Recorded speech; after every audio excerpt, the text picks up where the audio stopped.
everyone. I'm Miles Duffield, and so we're raising money for the Trevor Project. This cause is near and dear to my heart, but I wanted to make sure that you all knew exactly where your money was going and what the Trevor Project is about in the first place. So I'm going to read you their mission statement so that you get a clear idea of why we're supporting this lovely organization and what they do with the money that goes to them. So, the strategic mission of the Trevor Project is to end suicide among gay, lesbian, bisexual, transgender, queer, and questioning young people. And the organization works to fulfill this mission through 4 strategies. 1, to provide crisis counseling to LGBTQ young people thinking of suicide. 2, to offer resources, supportive counseling, and a sense of community to LGBTQ young people to reduce the risk that they become suicidal. 3, to educate young people and adults who interact with young people on LGBTQ competent suicide prevention, risk reduction, and response.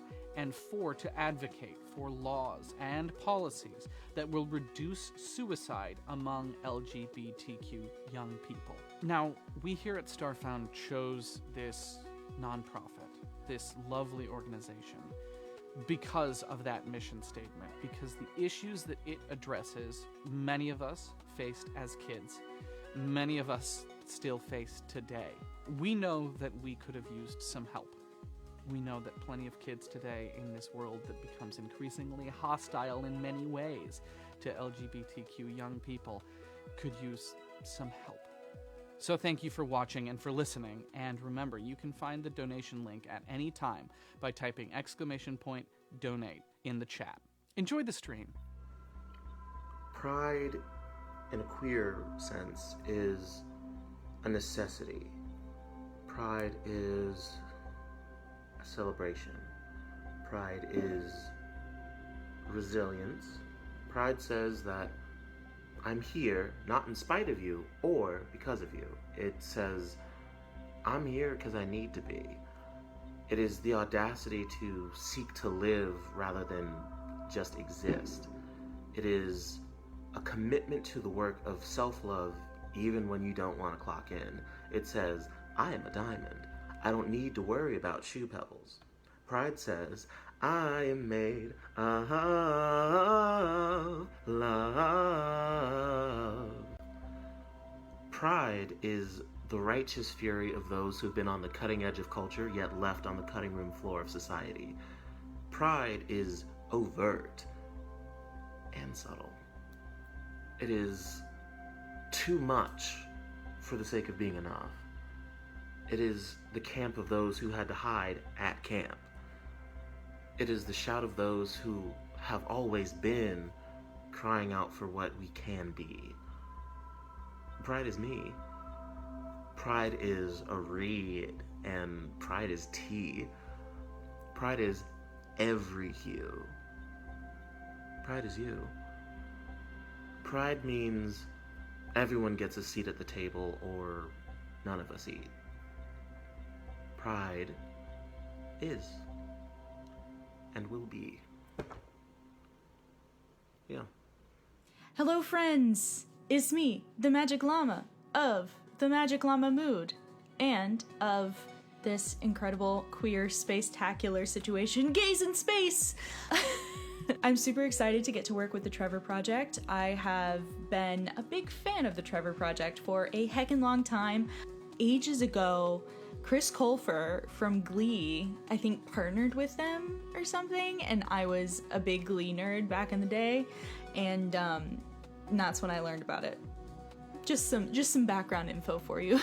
I am super excited to celebrate Pride this year while social distancing. I, in the past, have gone to Pride parades, and your girl gets so overstimulated by the Pride parades.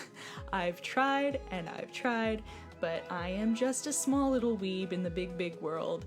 But I'm excited to celebrate it. I identify as pansexual. It's been a long journey to come to that term, and to come to terms with the term. And I am happy with myself. Finally, yeah, it's a thing. It's a new thing, which is kind of cool. I grew up in the South.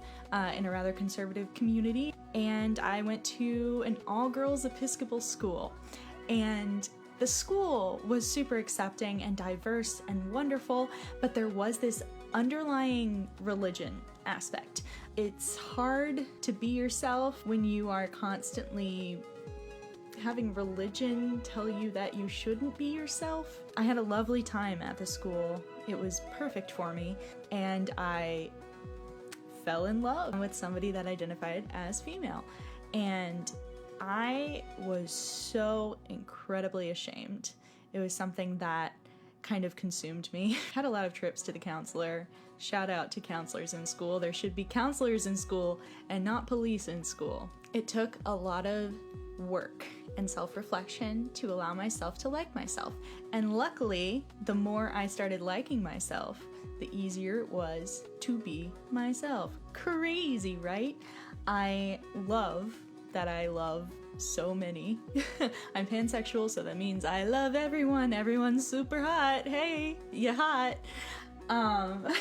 And so I'm really, really excited to get to celebrate Pride in this incredibly inclusive community. I've always found D&D and all the tabletop RPG communities to be incredibly accepting. It's literally a place where you can live out your dreams. You can step into someone else's shoes and learn from their perspective, which I think is a super helpful tool just in general. They should teach D&D in schools, just saying.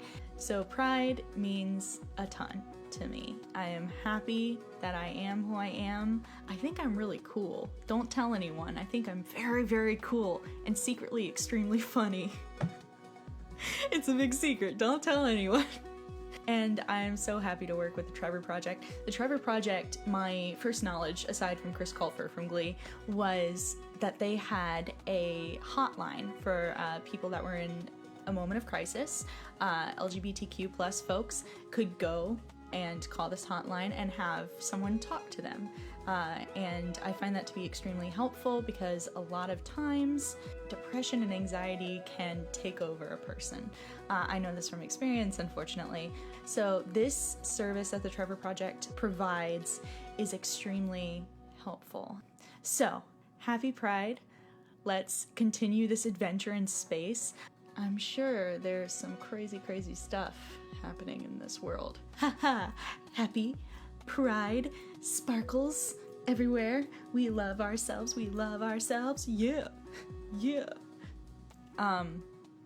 Okay, bye. Hey guys, it's me.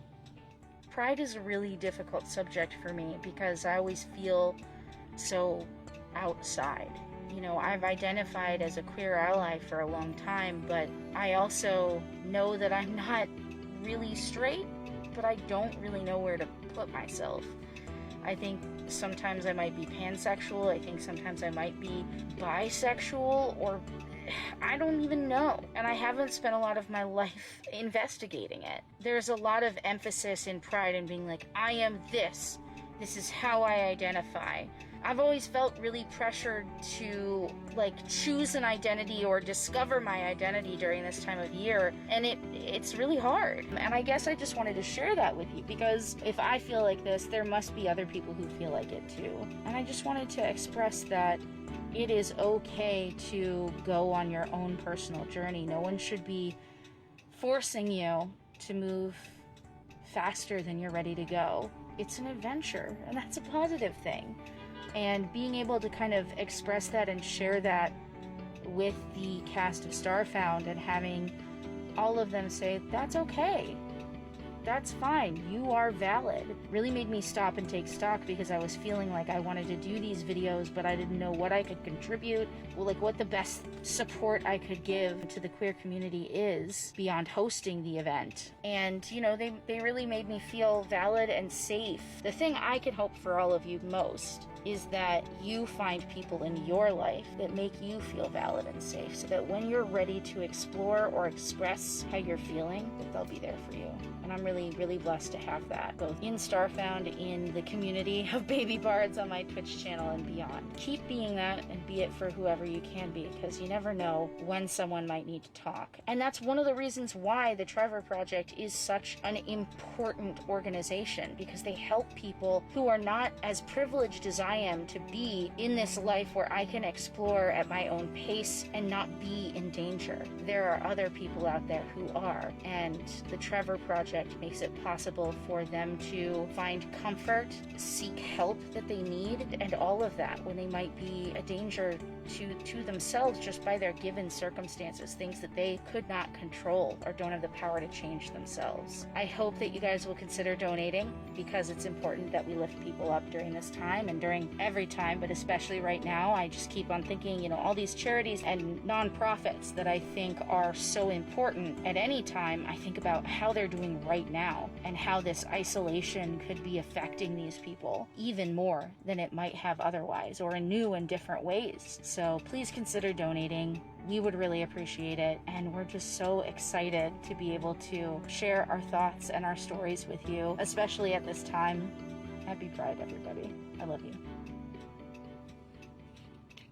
Hey everyone, I'm Miles Duffield. I am the head ranger in danger over at Geeks for Good on Twitch.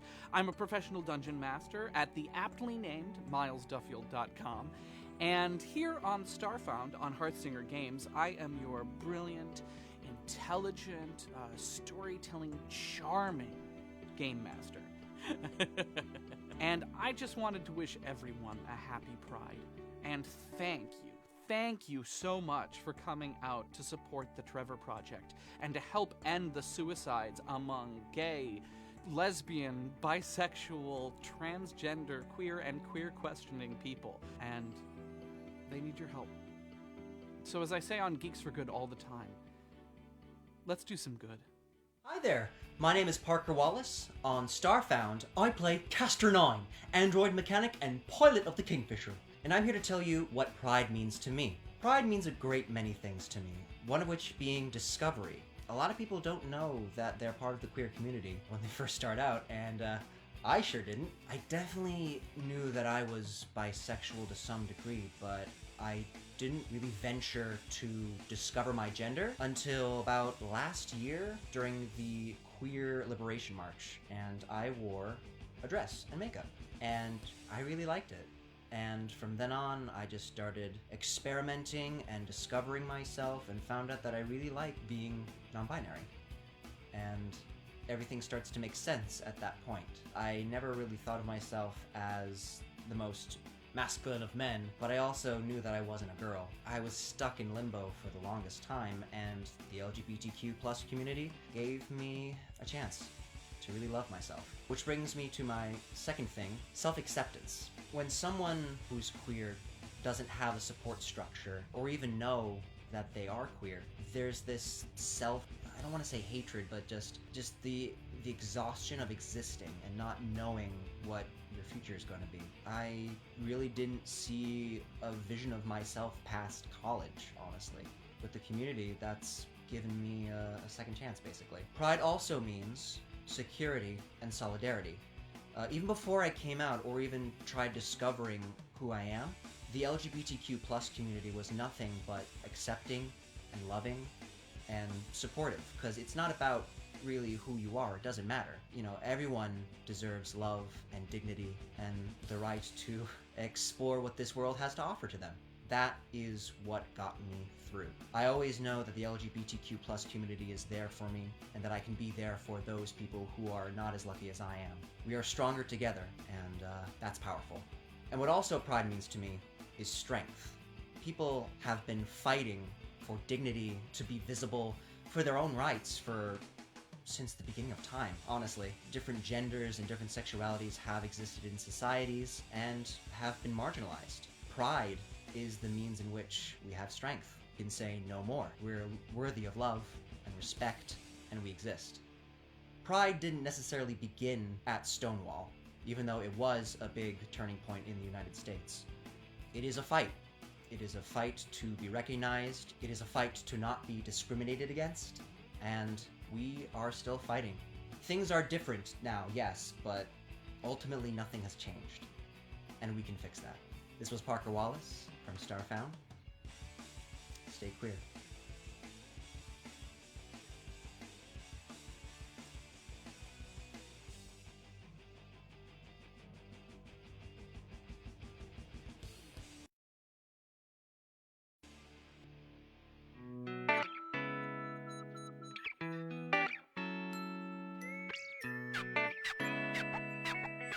Hey everyone, I'm Miles Duffield, and so we're raising money for the Trevor Project. This cause is near and dear to my heart, but I wanted to make sure that you all knew exactly where your money was going and what the Trevor Project is about in the first place. So I'm going to read you their mission statement so that you get a clear idea of why we're supporting this lovely organization and what they do with the money that goes to them.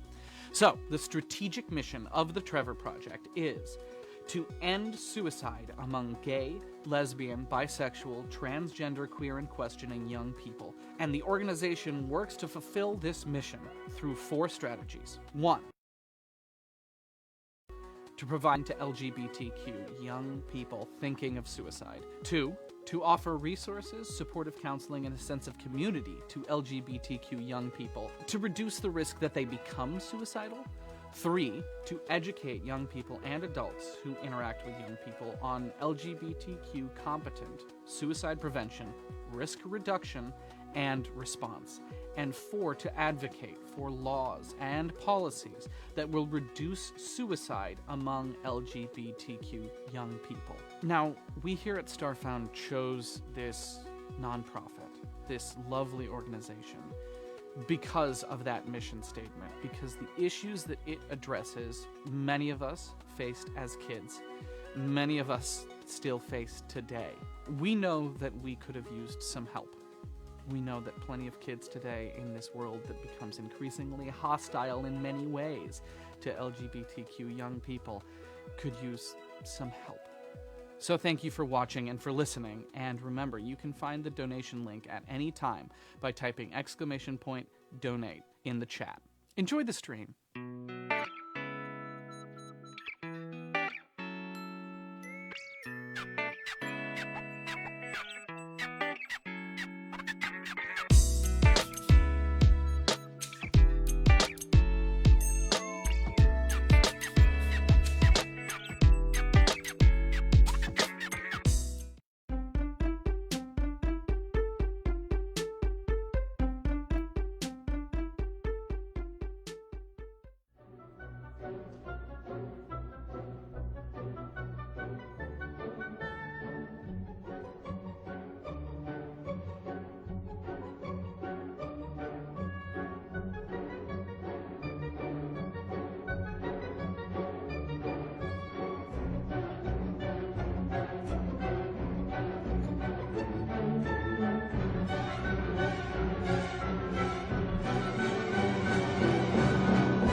Gonna go annoy Aizawa again. I'm gonna go annoy Aizawa again.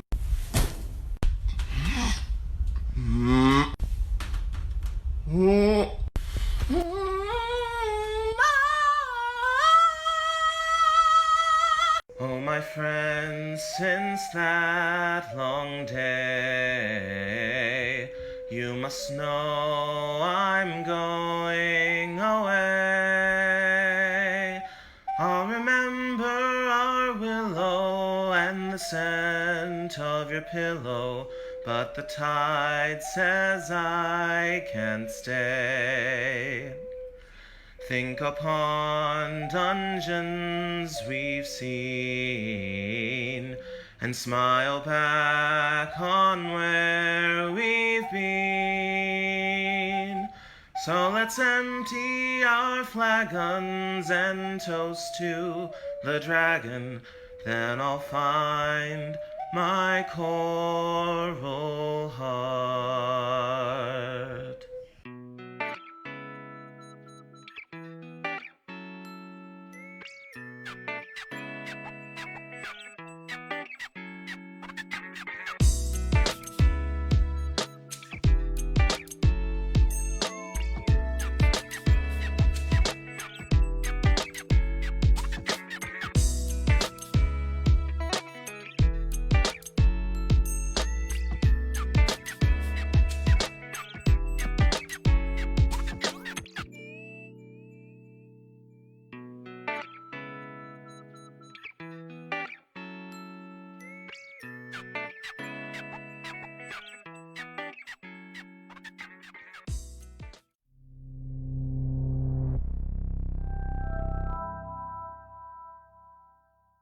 I'm Miles Duffield. Geeks for Good is a Twitch variety channel that streams tabletop role-playing games, board games, and video games in order to raise funds and awareness for different nonprofits and charities. Why am I having so much trouble? I'm out! I'm leaving. Goodbye! He couldn't defeat me.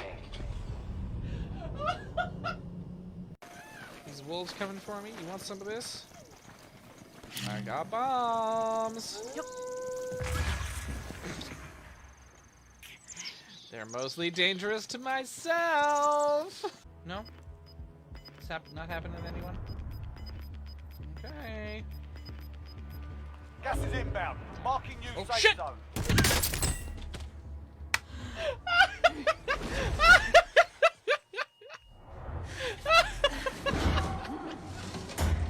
You're in the gulag now. Fight to earn redeployment. Oh my god. Here we go. Pro move, I was in a bad spot, so I decided to find the stream and the schedule at twitch.tv/geeksforgood. Let's do some good.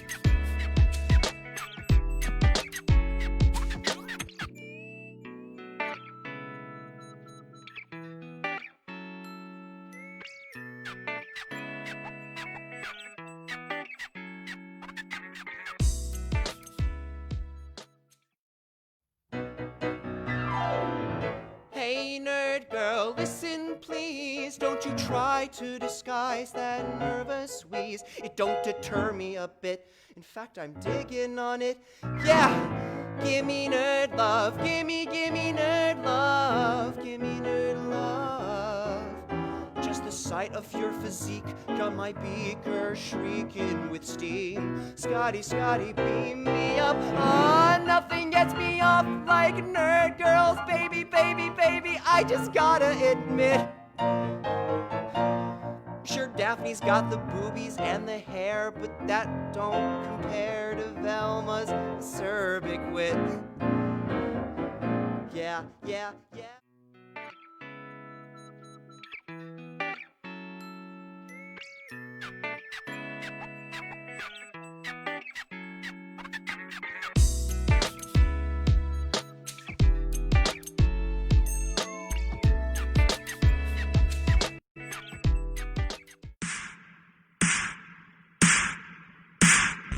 With that, nonsense shall begin. I can do it. Here's the deal. I gave up Christ for the midwife fucking. No, okay, no, let's not. Alright, let's calm down. Not ponytails or cottontails, yeah, ducktails. Woo! We're leaving the area.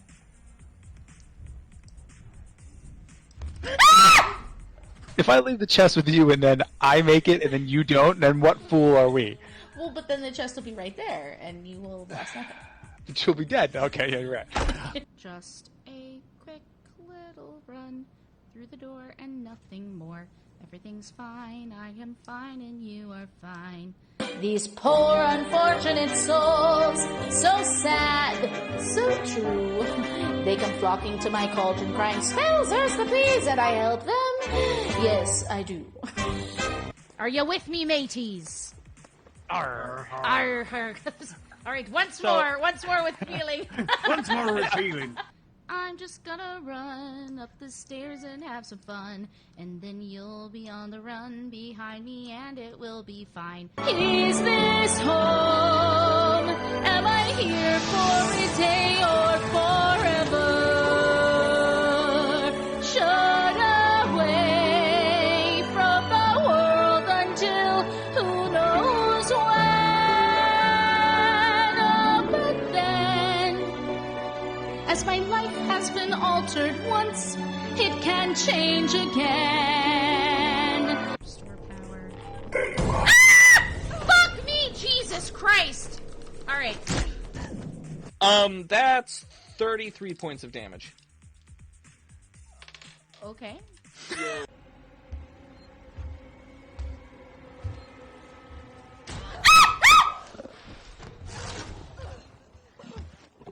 Okay, put your little mouth away. Put your little mouth away! That sounds like a So we have a Kraken. Oh, really? Oh, cool. Moose! Moose! You're so cute! Everything's fine, everything's fine. Everything is fine, and ultimately the end of this game will be mine. Alright, let's do it. I hate this, I hate this, I hate this, I hate this! Oh my god, I hate this! I've never seen this before and I hate it! Ah! That's fine, that's fine, that's fine.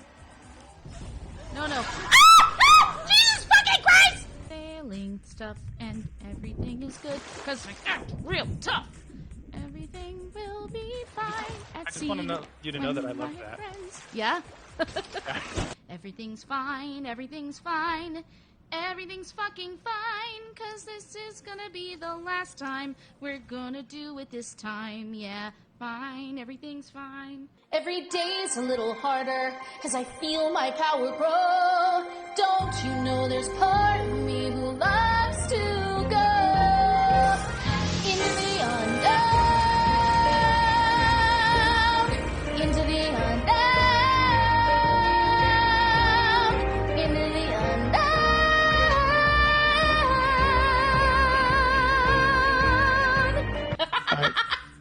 All right, here we go. I'm gonna watch you. I did it. Oh, no.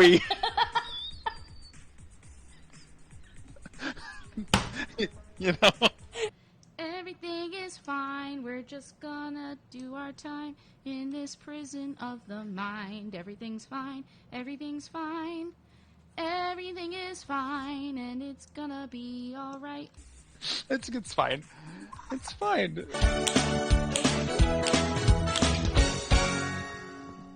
Yeah!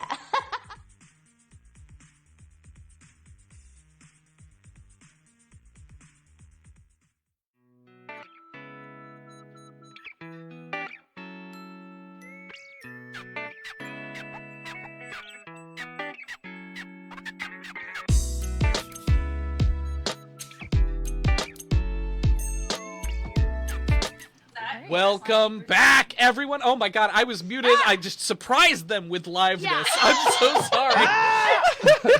I thought I was being so communicative. I was like, why are they talking over me?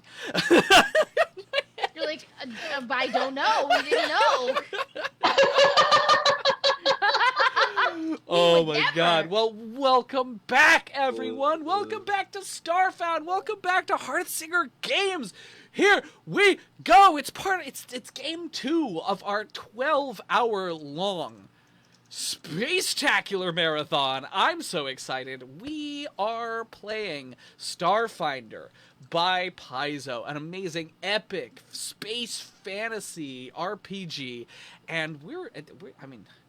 What else do I have to say? We're raising money. Right. That's the purpose of this. Oh, God. What are we doing? What are we doing? Why am I Who knows? here? Who am I? What is life? So we are raising money for the Trevor Project, which is an amazing nonprofit you just heard us talk about in our several videos, right? And the Trevor Project's mission is to stop suicides among young, gay, lesbian, bisexual, transgender, queer, and queer questioning, which someone mentioned in chat. That's like such a perfect way of putting it, right? Because questioning is just important and makes you just as much as a part of the community, right? And people who are those things. I got interrupted myself. Oh my It happened. 2 games in, and I'm already like... Miles is on a runaway train. Boy. So, the exciting thing, the thing that has my heart beating 1,000,000 miles an hour and unable to speak clearly, is that we've already hit our first goal. We already just, like, smashed it in 1 game. We have raised how much money, Anne?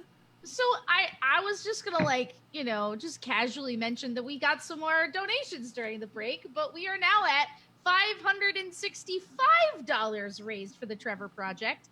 And I wanted to just tell people that we got a donation from Tara during the break. So thank you so much, Tara, for donating. We really appreciate it. And I'm so glad that we have these new videos. I want to say thank you, especially to Helena, who took up the mantle of taking all this content that we were all making and helping put them into cohesive videos, which we've been able to play for you during our breaks.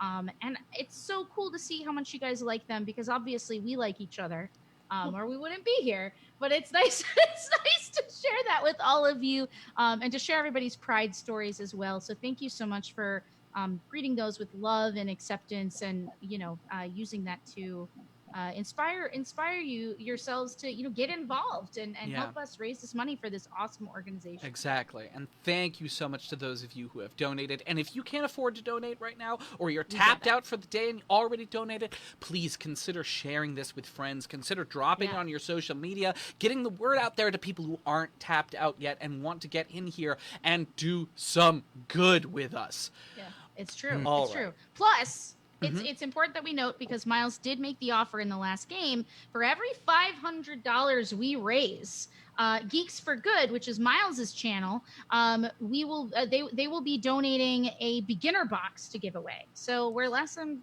Oh my God, we received another donation in that time, so that's fine. All right, cool. We're going up. We're going to leave that right now. Let's get on to the game.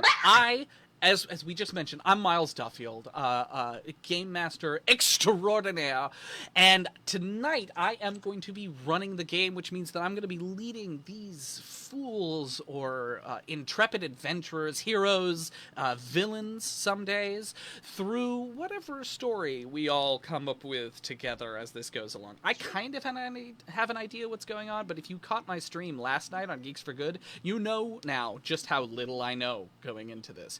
Don't tell us that. So let's do introductions in the reverse way this time, and let's start with our wonderful guest from Level Up Dice, Emily. Tell us about yourself. Hi, everybody. I'm Emily Floyd. I am the Corporate and Partnerships Manager for Level Up Dice, which is a luxury dice company that I think, if you're watching this show, you might be at least vaguely familiar with. Yeah. And yeah, I'm just excited to be on stream and be joining. I've worked with a lot of the folks in this stream in other capacities, so it's really exciting to finally be back together with some of you and to work alongside others of you that I've just meeting for the first time. But this is going to be great, and we're raising money for a great cause. So, like, what? There's literally nothing bad about this. This is like one of the best days ever. It's the best. It's the best Thursday. So it's true. So normally we also introduce our characters, but in this case, I'm gonna hold off on that for you, and we'll have a reveal, if you will, in a second. Let's move on instead to Caster. Parker. Hi.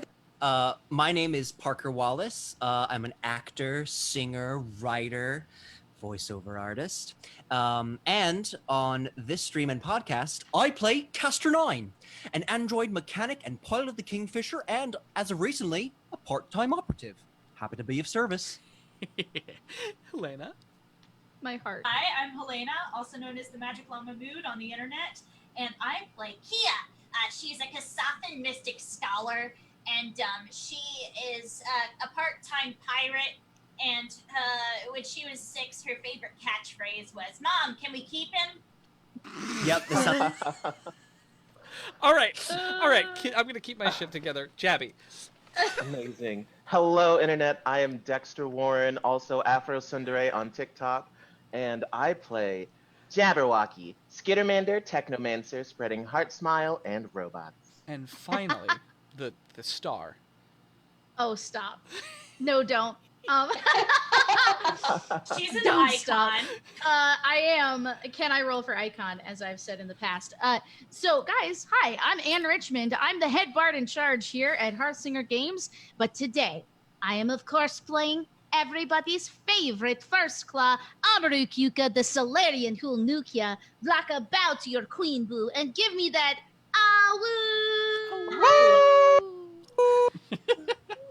Yeah, I'm so excited that Hamilton's Zoom coming out on really- Friday. Oh my god. Oh my goodness. All right. So last time, earlier today on Starfound, Last time at 10 a.m. role-playing games. Seconds ago. you all went to Casterville, to Kia's alma mater, CU, to find your professor in order to help you discover something for a terrible creature of unknown origins that has inhabited Castor's exocortex, which is directly connected to his brain and all of a bunch of really important physiological things. So this dark force wanted Castor to recover a key, in big old quotation marks, from this place on Casterville called the Silk Temple, right?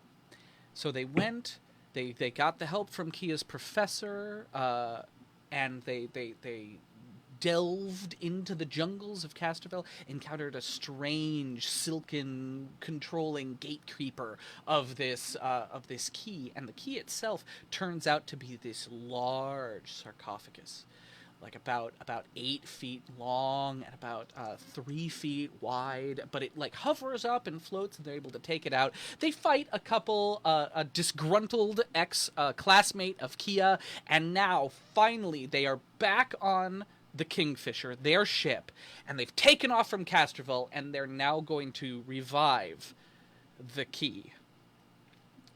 Maybe. I don't know. Maybe they'll just leave it and go off somewhere else. I got a bad... Just airlock. Nope. Before we leave atmosphere, Kia is going to send a message to an ex-professor friend situation on at CU, just Karashon being like, was just passing through, hope to see you at some point. I'm on Brightclaw now. New planet, no big. And then Fantastic. Great. All right. So you all have made it into orbit around Casterville.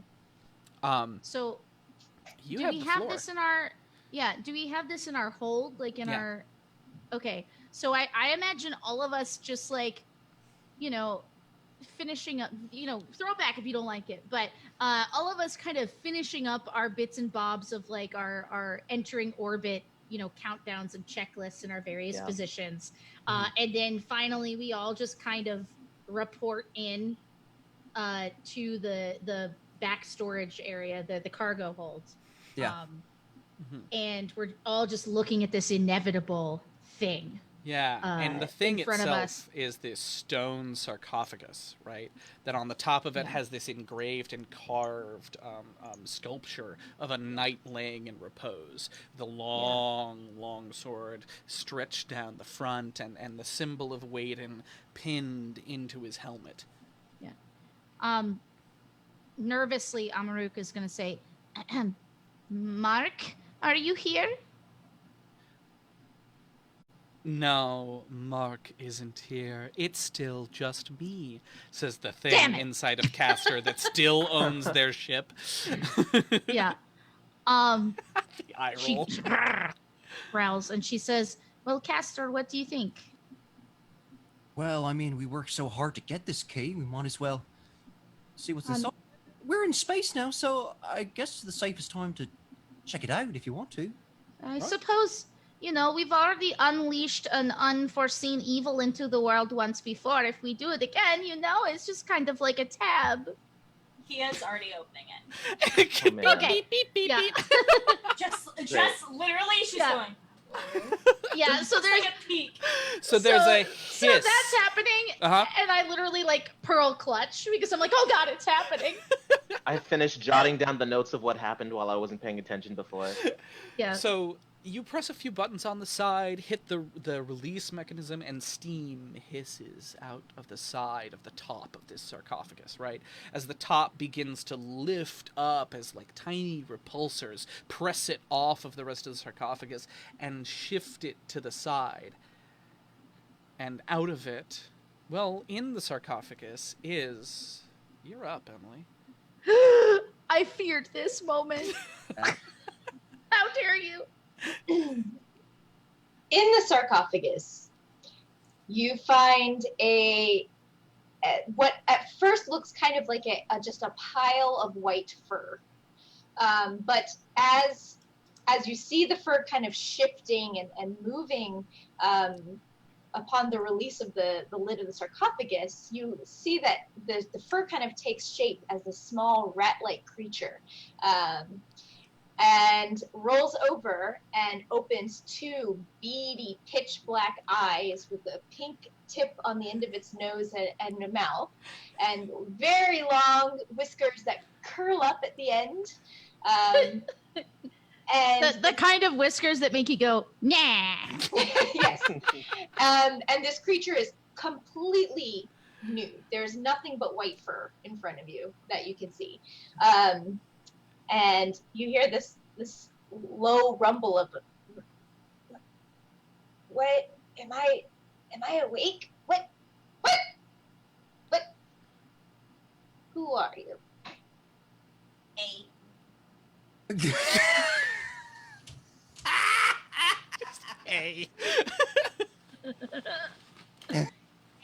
I'm Deleskia. This is my crew. Or not, I guess.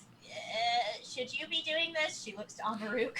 Amaruk just is doing the dog Yeah, so why don't we really quick go around and yeah. everyone describe themselves to Emily?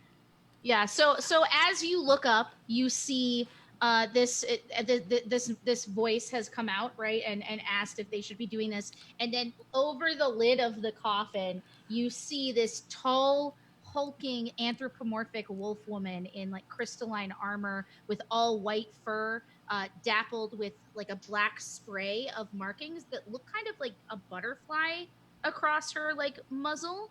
And this doggo, it is kind of looking down inquisitively and goes, no, I mean, really anyone can ask questions of anyone in this situation. Great. And then, yeah. Who's next? Who speaks next? Great, I'll Jabby, say, go for it. You see a small teal-furred skittermander, which, for those of you who don't know, looks like kind of Stitch, basically, but with 3 sets of arms and a fox-like tail with aquamarine stripes. He's got lapis lazuli goggles on his forehead and a hoodie with headphones built into it as he's reaching to get an extra hoodie that may be your size. Well, I'm Jabberwocky and you're naked, so here. Great. Who speaks next? I'll go. Great. Go for it. Yeah.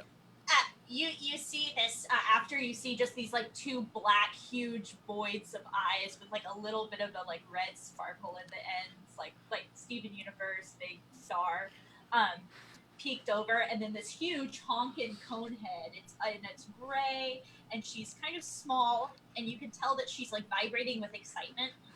And she has 4 arms. She's a Kasathan, and is clad in this all black armor with a big dueling sword on her back, and it seems to be a small fox-like squirrel creature, Squawks, on her back, also just Great. That's Kia. Fantastic. Do you say anything? I'm Kia. This is Brispex. He's a Squawks. I don't know if you've ever seen one of those before. They're actually pretty native to Castroville. Castroville University, we were the Fighting Squawks. No, it's anyway, Oh man. Oh Great. my you god. probably don't care about that or anything. And finally, So, Castor 9 is an android. A very dapper looking one. He got a button down pants, belt, the whole shebang. Got some spats too. You can tell that he was once disassembled because like his limbs are stitched back together and they're different skin tones as well. So like there's different pieces and parts of different androids. Like he has a glassy right eye and his face is bisected down the middle with two different skin tones. One's like a lavender, one's like a soft blue. He normally has an exocortex like right here where his bow tie would be behind it. It's looking a little worse for wear recently. And he also has the custom rig in his palm, which opens up and has this copper wiring that leads down his forearm. And he goes, well, you're in space, the drift to be exact, and you're safe with us. My name is Castor 9. Do you have a name? I take the hoodie that Jabby has offered and hold it out for a moment and then step my feet into the armholes and basically pull it up so that the arms of the hoodie are on my legs, and then I take the ends of the hoodie and just kind of tie it around my waist so there's just a big open space of fur just right here at the front, almost like I'm wearing what are those cowboy things? Almost like I'm wearing like chaps. Yeah. Amazing. Then I stand up, dust off my fur, jump out of the coffer so that I'm on the ground, look up at most of you, and I say, well, my name is Spark. Hi. What time is it?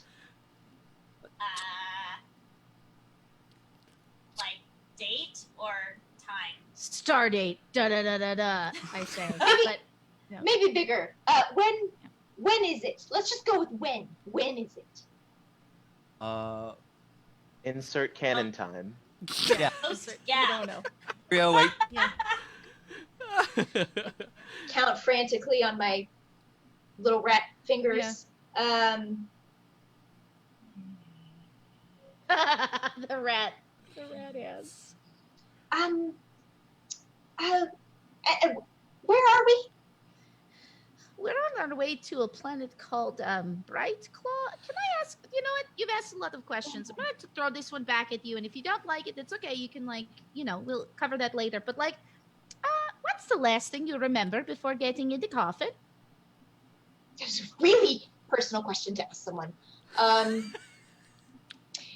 think we should turn the ship around and go that way. Towards back to what? Castroville? Go where exactly? Just not where we're going now. Just away. Just somewhere else. Have you heard of Bright Claw before? I've heard of everything. That sounds like something a key would say. She says to looking at everybody else like, is this right? I don't know. Are you a key? What? Are you unlocking something?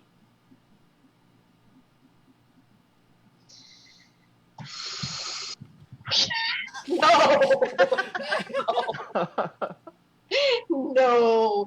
What? Do you have any food? Yeah, Yeah, I have we do. actually a lot of snacks. I love consuming food. Could I have food? Yeah. We're I supposed to bring. feed it. Yeah. I wait a bring minute. out all the snacks I have on hand, and then I can get some more as well. I frantically start shoving the snacks in my face. This is the first food I've had in 100 years. by my estimations, it's pretty good. It's pretty good. You've been sleeping there for a century?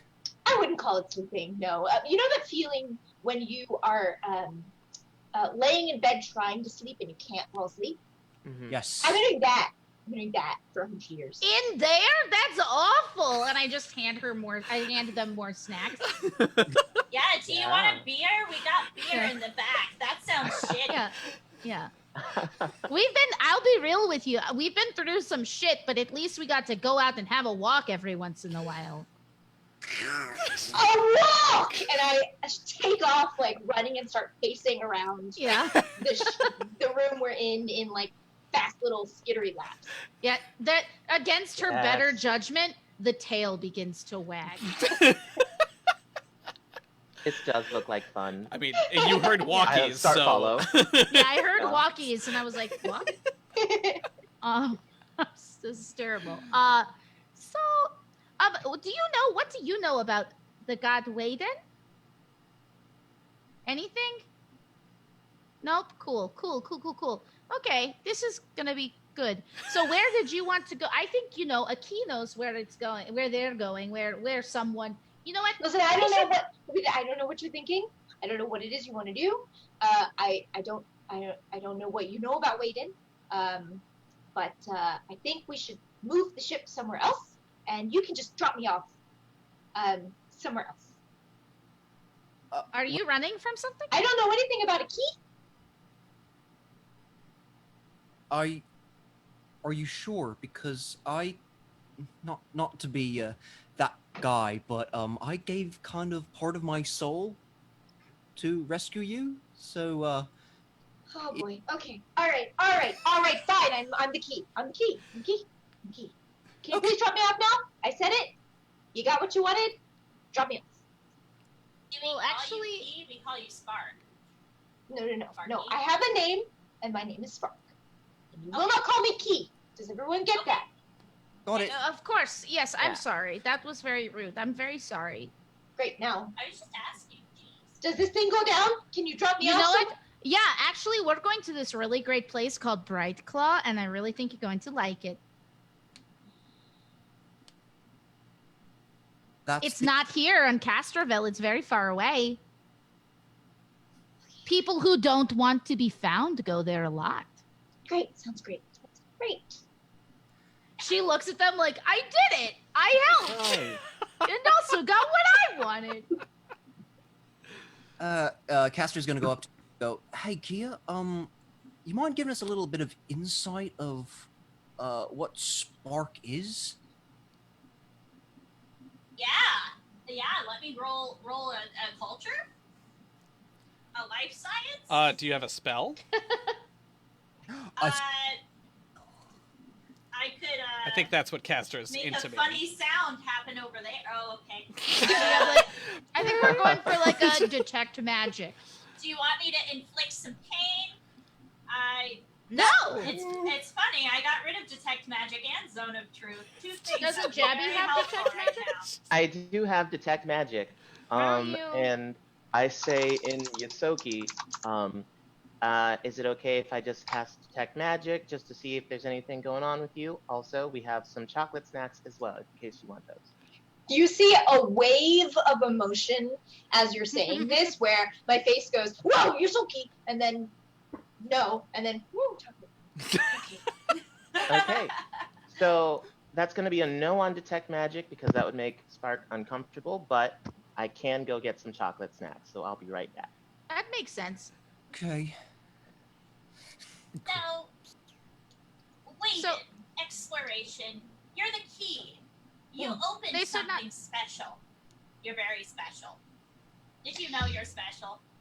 Kia, you said Kia, right? Yeah, that's me. Yeah. Kia. Okay. What do you do with your life? This is a very big question for me. As of right now, I identify creatures and have fun, and I God.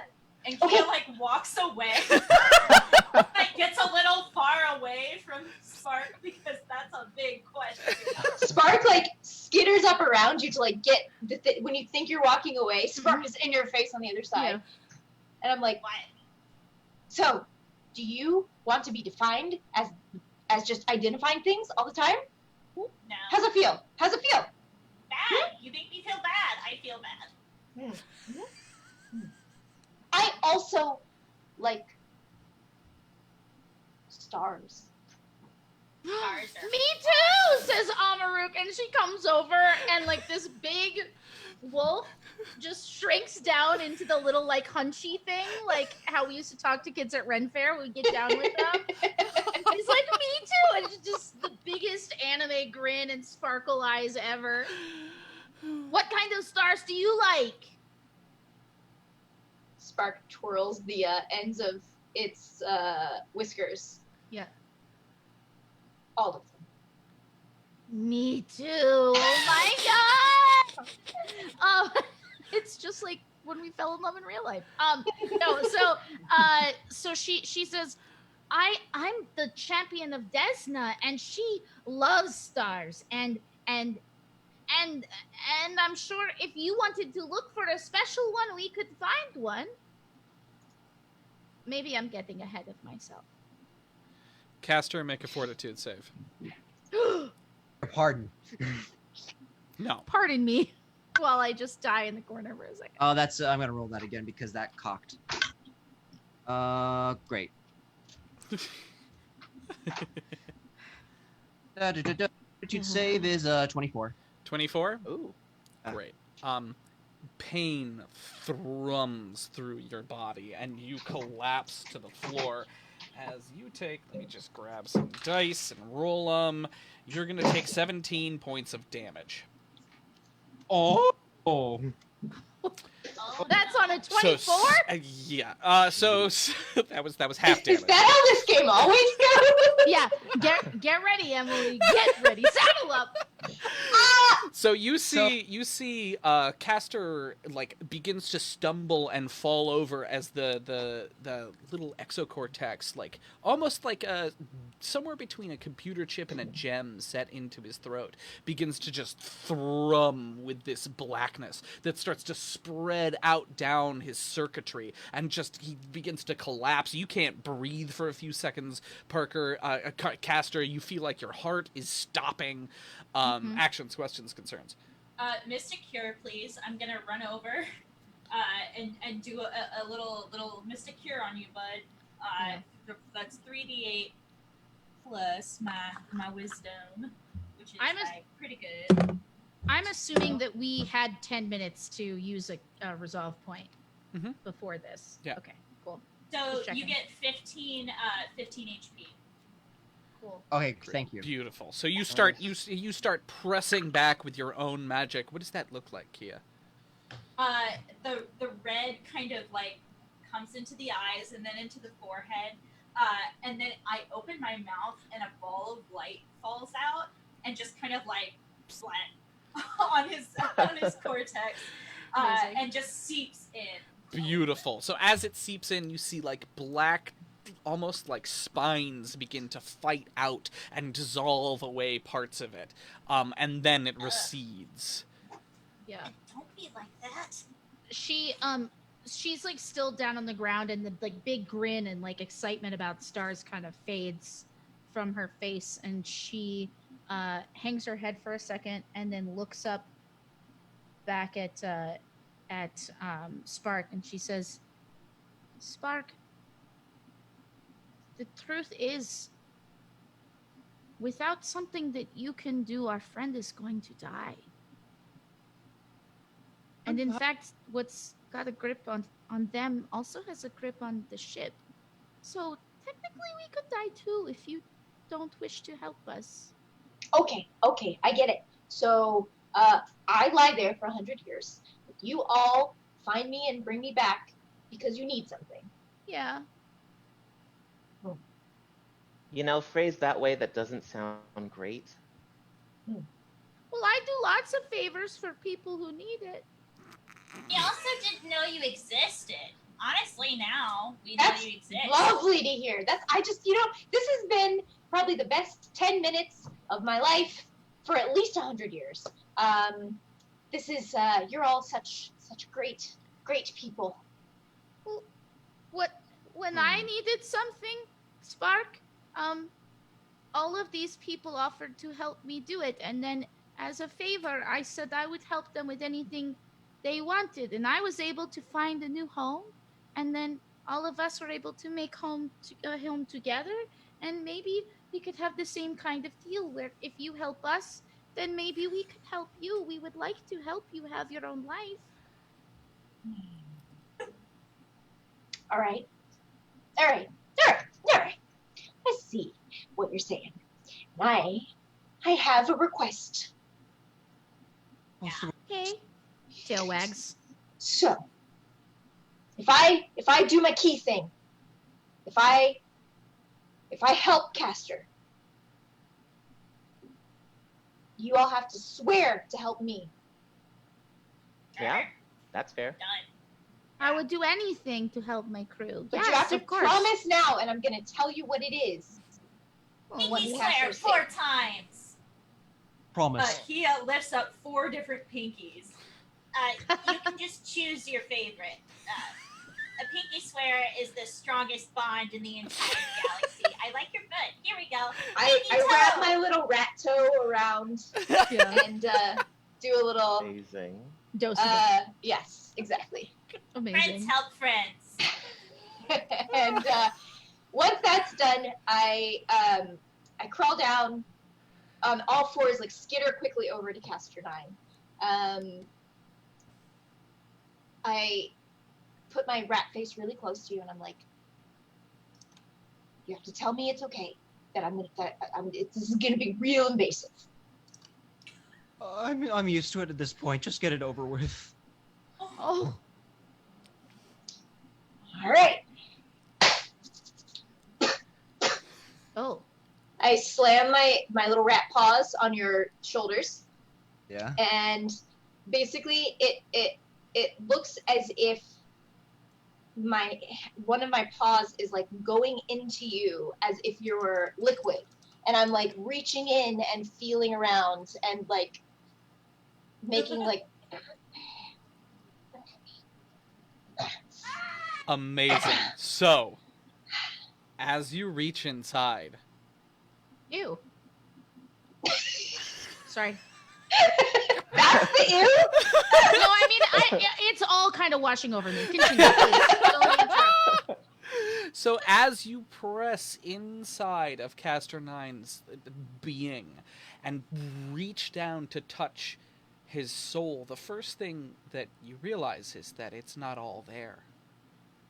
There's parts missing, and as you start to feel around those broken edges of the soul, you feel something that you thought only you had. You feel a piece of Waden, and you come into a brilliant moment of contact with another, with a similar piece of the loneliness and the wandering that you have had forever. And then the thing comes. This darkness, like a wave, like a rushing, tumultuous sea of oil, and it sticks to your hand as you desperately begin to try to pull it out as hard as you can. Can you roll a will save for me? Sure can. Just like a casual will Just save. casual. Just like a little one. Little baby little will save. So while that's happening, I just want to take a second to say thank you so much to Foundry for your donation. We are now at $835. Yo! What's going on? Less than $200 for raising $1,000. So I'm just like gonna sit here and maybe cry a little. Thank you, Foundry. Welcome. Thank you guys. This is amazing. That's incredible. Okay. And what makes up for the fact that I rolled a 5. Yes. So I'm assuming I add my will to that. Yeah. So I'm gonna shoot at you this, Miles. Consider a 14. Consider 14. Consider taking 14. Slide it What if across the you- table like a what if little you- piece of paper. Just think about this. Oh man. So, Oh no. No, Miles, no. Bye, guys. It's been fun. Oh no, it's gonna be. It's still gonna be fun. I don't like it when he says that. You pull out, and the rest of you watch this like certainty and investigation, and then like I'm imagining like wonder and absolute surprise, and then abject fear that it's the first emotion that you haven't like controlled or censored since getting on the ship among strangers, because it's too much. It overtakes you as you desperately try to pull your hand out, and it feels to the rest of you, it seems like it's stuck. She's like trying to pull. It's like the mouse with his hand in the cookie jar. If you give a mouse a cookie, something will take its soul. So you like suddenly pop out and fly backwards across the room. You don't feel unscathed. Your hand feels cold. And as you like sit up and kind of examine it, your whole hand up to the wrist is now black. Oh no. Oh, So how'd it go?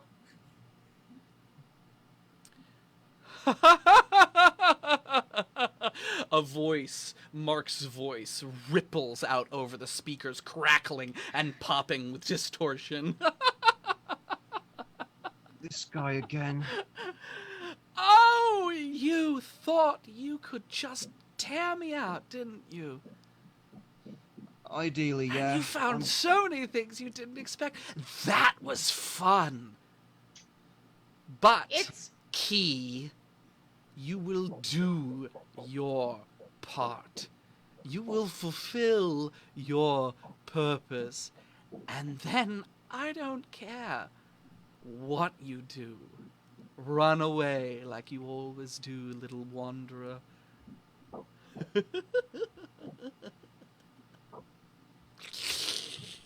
Wow. What an asshole.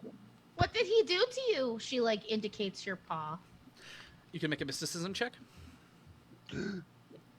No. Do it. Yeah, you or Kia, either one of you, maybe both of you. Have both of you roll, I'll and make we'll one. do Sure. advantage.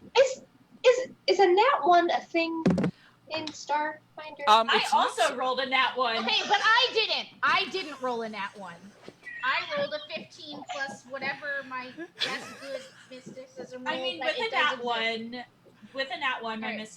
mysticism is still 16. Yeah, Okay. I totally. Is 11. I got a 23. Great. 23? I totally hear this. I was only hoping that Kia and Spark would roll. Oh, I'm So, so sorry. the two nat ones though kind of washes my hands of all this. But Great. You're smart enough to know that it seems like a curse. What kind of curse? And how that will formulate, you have no idea, right? But you do know that this curse is going to stick with you until either you find a way to break it, which, like, God knows if anyone knows that information anymore, or until this thing inside of Castor decides to take it off of you. So, this is kind of par for the course sometimes.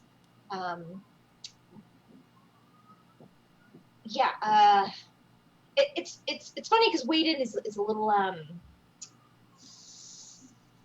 unpredictable. So I like poke Castor with my foot. I'm like, how you feeling? I'm fine. I'm sorry I did that to you. I mean, I didn't.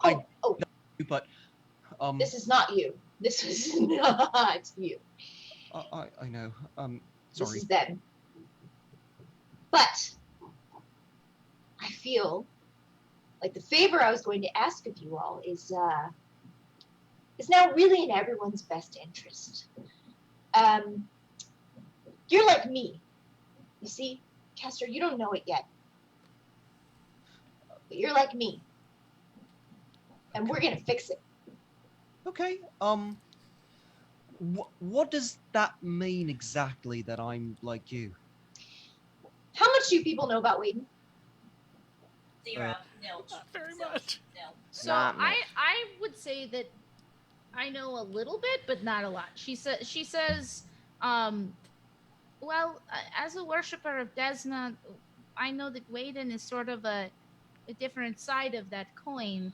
I'm about dreaming and motion towards something, exploration with a goal, whereas Waden is the wanderer, and they are about removal and exploration alone. Waden is, how should I put this? Waden is all of us, and none of us. We're Waden. None of us are Waden. I'm not making sense. There's a piece of Waden literally inside of me. So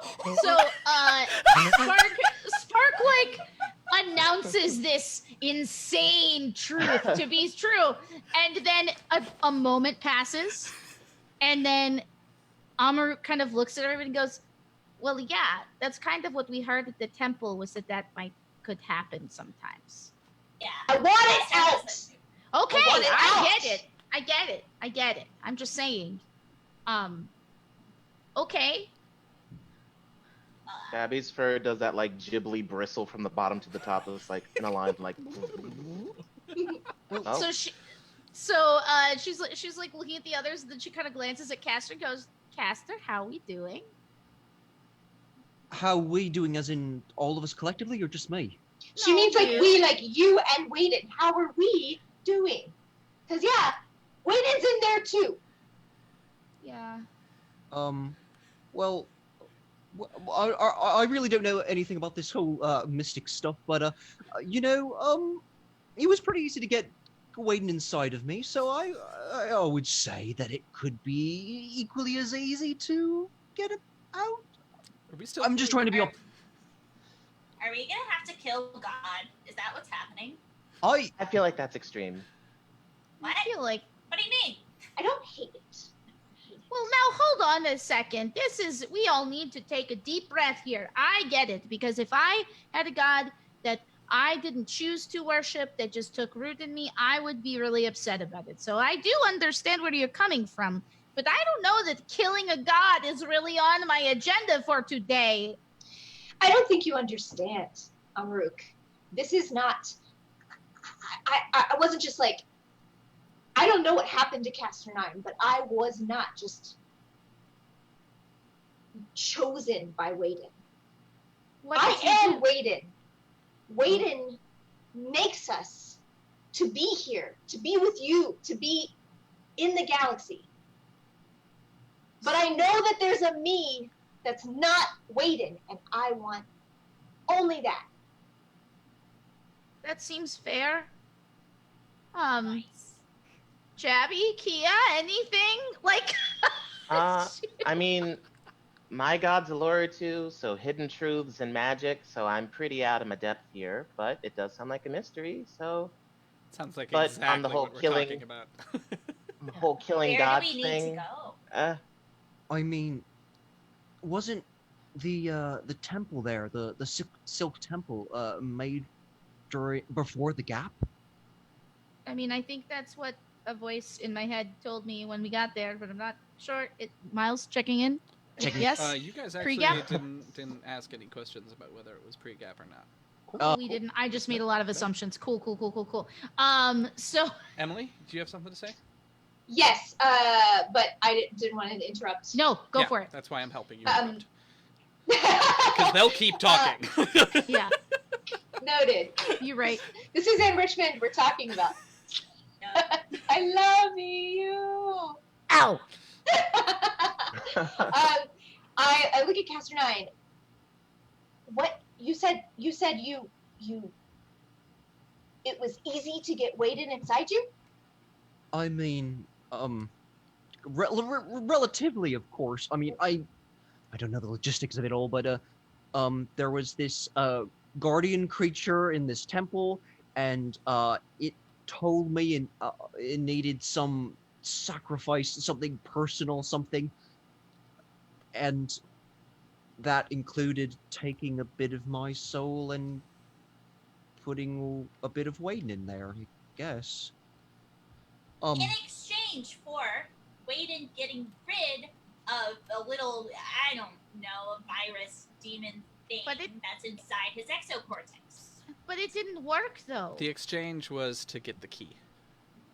Yes. The exchange was to get the key, and when the thing was when Wade and when the avatarness entered Caster, it fought a little bit with what was in them already, but the goal wasn't to get the thing out because of having Wade enter them.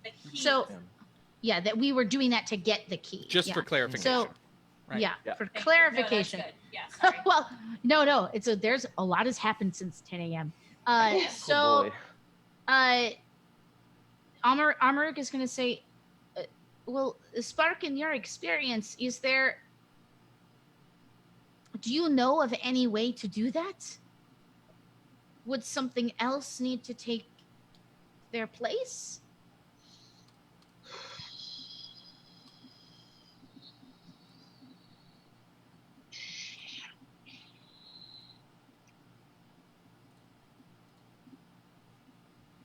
You know, I'm going to go with yes. That sounds, yes, I 100% think that is possible in the way that this is done. Okay, because I'm just a little worried that if we do manage to get stuff out of you guys, that you'll just be you'll be missing like a quarter portion of your soul. Do you think I haven't thought of that? Do you think that that's not what I think about literally every day, that I'm not standing here, but instead laying in that coffin, just staring at the space? Do you know how many sheep I have counted and how many times I have thought, what if I'm nothing without them? Sorry, I was just calculating the amount of sheep that you were counting. It was a lot. Yeah, I think you were faster than me on that.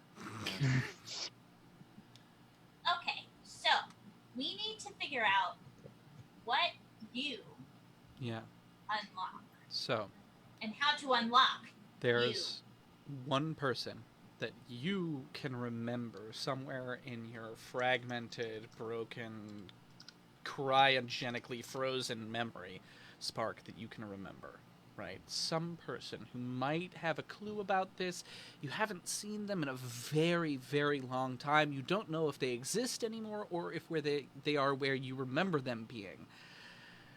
But there's a magician, a mage, in the Diaspora, in a small little creche, hidden away, who might know something, and his name is Hospex. Hospex. Gen tight. No, Hospex. Respects. I look around. Is there any do y'all have like a planning whiteboard or anything to write anything down? Basically, we have tablets. So each of us is basically holding like an iPad that you can use to project stuff. I overcome with a sudden fervor. I grab all of you and sort of guide you, yank you around until you're all standing near each other with your tablets, and I literally make you hold the tablets like one giant screen. So you're all just great. And then I like frantically. Oh, I could just project. Oh no. Okay, cool. Yep. And then when I finish, I stand back and like, and I realize that none of you can see it because you're all holding it. So I'm like, yep, that's it. You each have a piece of the puzzle now, and it looks like one of those, like that meme of just like, you know. Yeah. All the different lines going But you see in the center, really big, I've written Haspex, and then drawn a little picture of them in their little mage spacesuits, with like a arrow pointing to like a very crudely drawn galaxy map in the Diaspora. Sorry. Diaspora. I'm getting all the terms wrong. No, you're good. You're doing great. And then there's a giant star there, and then underneath it, I've written like question mark, question mark, question mark, removal. Yeah. Beautiful.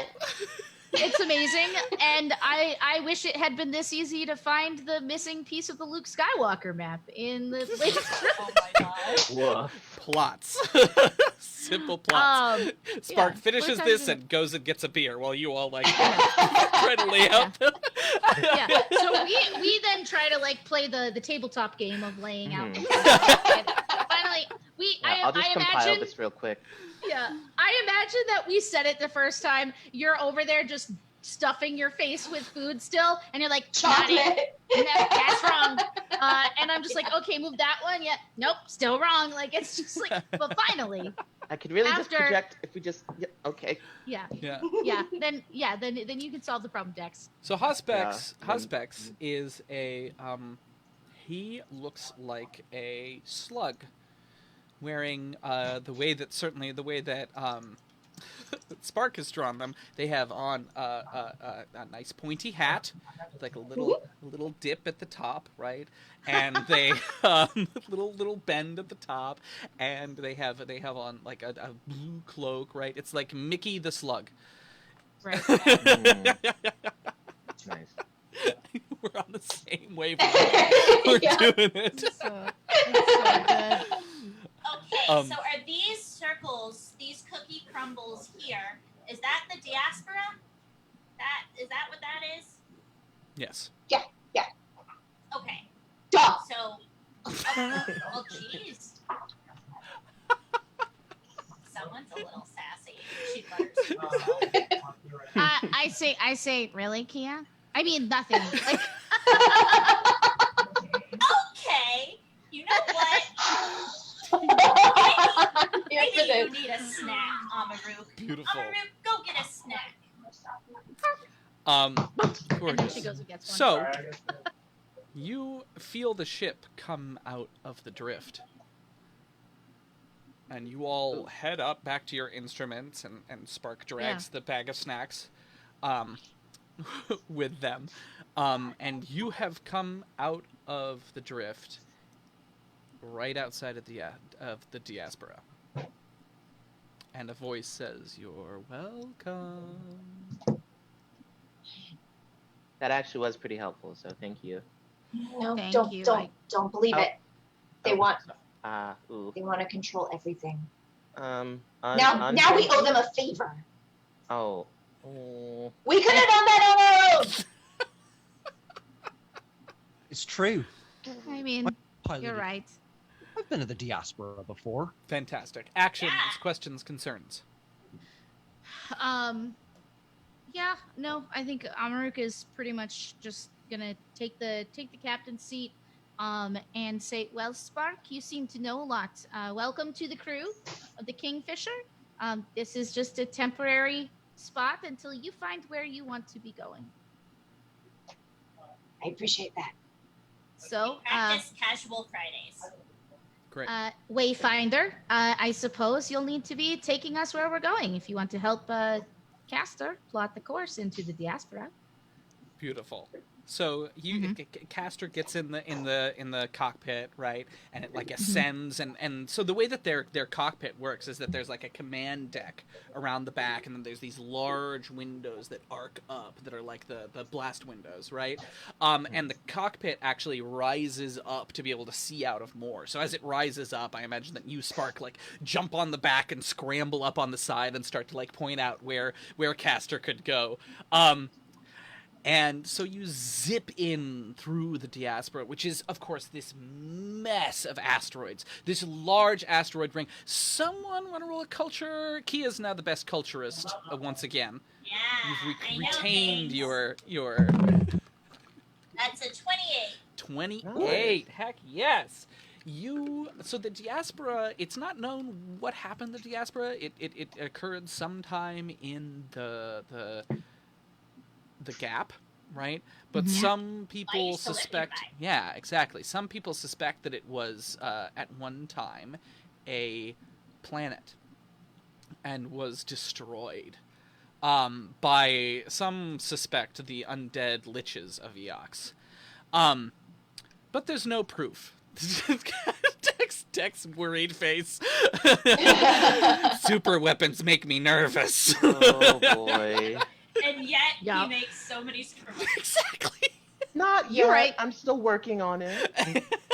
That's the goal. We're working towards it. However, through the center of the Diaspora flows this river that zooms through space in this like tube of water. And as you like spin around the edge of this massive Diasporan river, you can see like shadows ripple back and forth on the inside as fish and rays zip down this eternal river, space salmon in their way up towards their breeding grounds in the ice planet at the head of the river. And eventually Spark guides you to the side, and you zip over in between two asteroids that kind of orbit centrifugally around each other. That's the right word. Yeah. I think I did that good. That's great. And as you get closer, you see that they're connected by these like shimmering, cloaked strands between the two of them. And then as you crest the final hill, in the crater inside of one of these, just as the sun, the distant sun, washes over this crater, you can see a tall tower made of stone that looks straight out of a fantasy book. Like Never-Ending Story. Yes. Just Rapunzel's tower on an asteroid. And it's surrounded by this excuse me, I'm all burpy now. I got so excited. Yeah. Too much space. Too much space.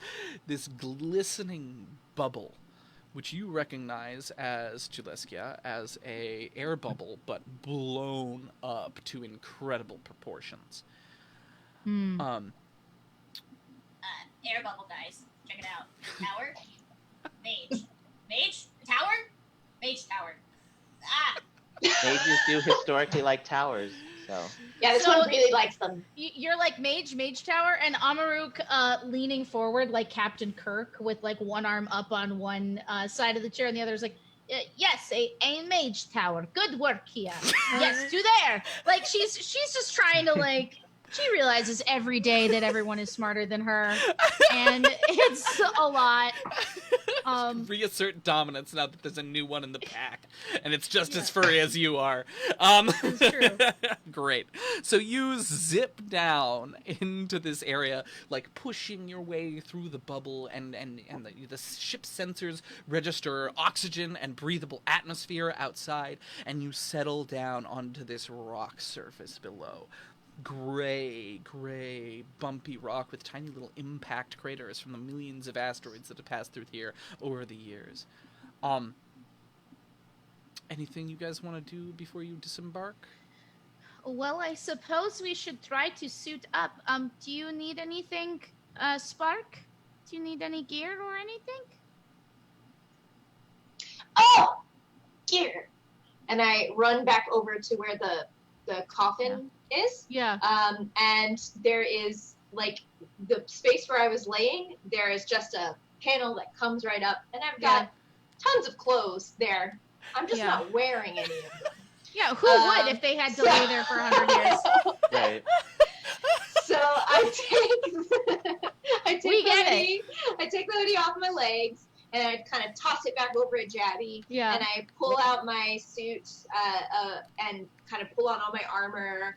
I pull out my like plasma gun and stick it in my holster. And I grab like this big long carbon staff that's like covered with these sort of glowing swirls of starlight.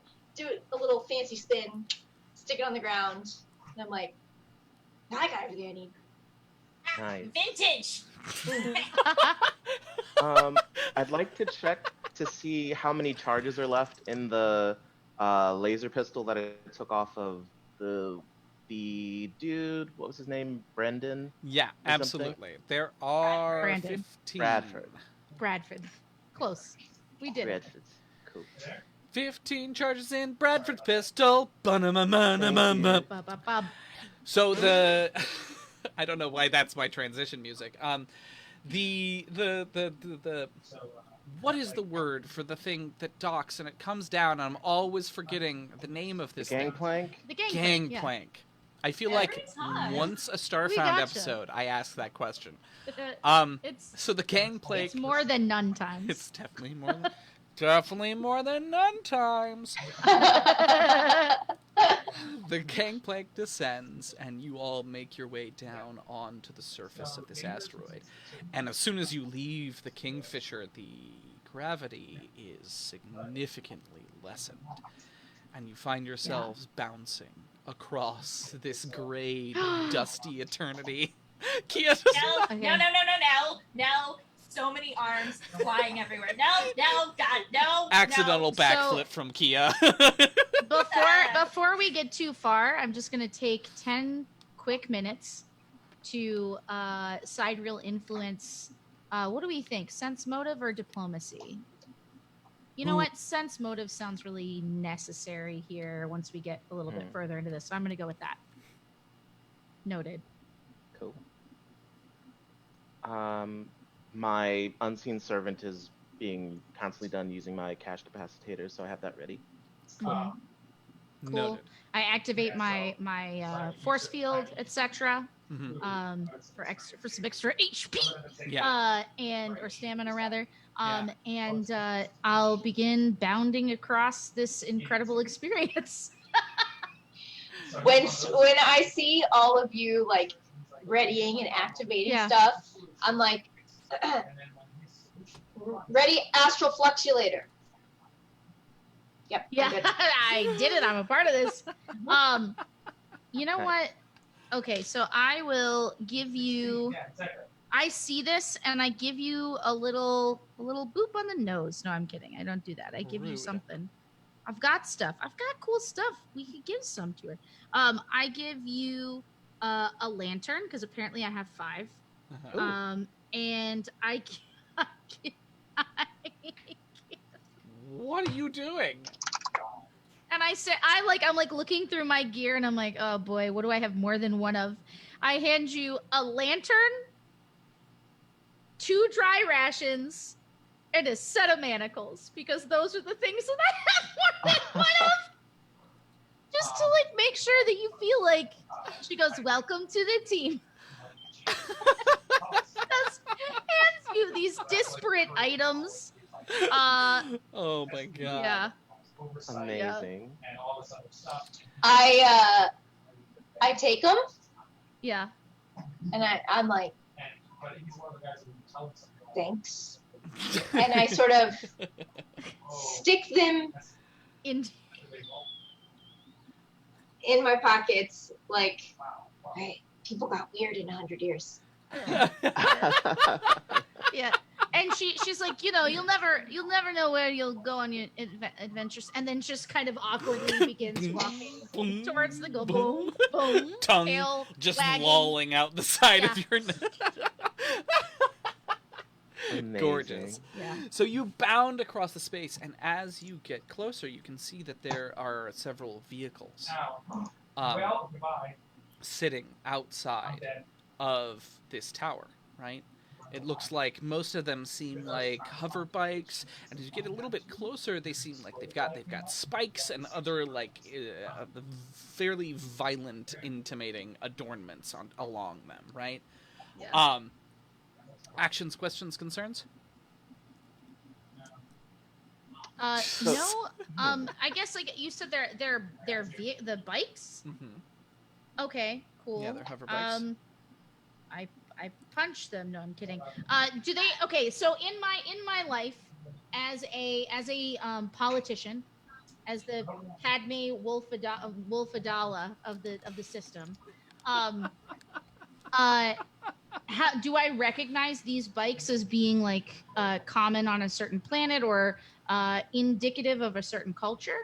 Not indicative of a certain culture as far as our species, not common to a certain planet, right? They're tough, rough riding, off-road bikes, right? Okay. So but also they're not explorers. the nicer ones. They're like of the cheaper variety, and they've also been heavily modified. Oh, cool. Are any of them still running? Yeah, they're all currently thrumming away. So I like these. I think we should use them. Can What I? if they are someone else's? Like, they left them running. That's on them. They're not. I'm a god. Trust me. They're not. Yeah, we're fine. Great. Yeah. So what do you guys do? Talk to me. We're getting on the bikes, I guess. I grab a bike. I'm gonna make the piloting for that. Playing with pigtails, I grab the bike. I get on the bike. Yeah. So you say I'm a god. I'm right? And she goes, well, I'm a champion of a goddess, so I know. You know what I mean? Like she's like talking to herself, like I know what I'm doing. Yeah. Great. So Kia hops on this bike that's parked outside of this mage's tower. Are you just gonna like ride it around for a little bit? What's the plan We need here? to go into the tower. What are we doing here? We need to go into the tower. She says and then gets off Joyride. the bike. Yeah, she looks it down and she goes, Okay. This is In my defense, I thought we were a bike ride away from the tower. Does Okay. anybody else? Me too. Okay. Great.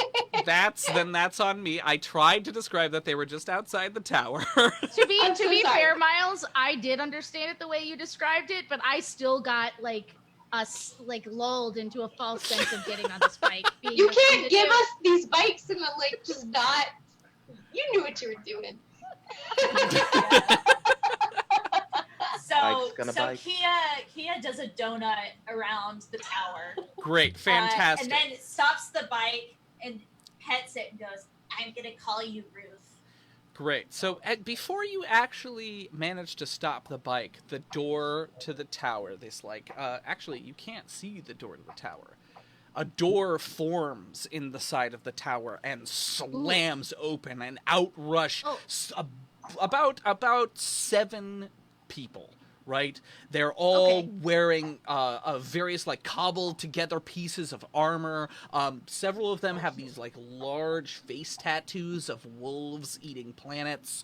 And they like rush out, guns and weapons drawn. One of them has like a chain that is like glowing red with fire. One of them has like it actually just has a horn on his head, and that seems like that's what that guy does. Old hornhead. Oh, horny.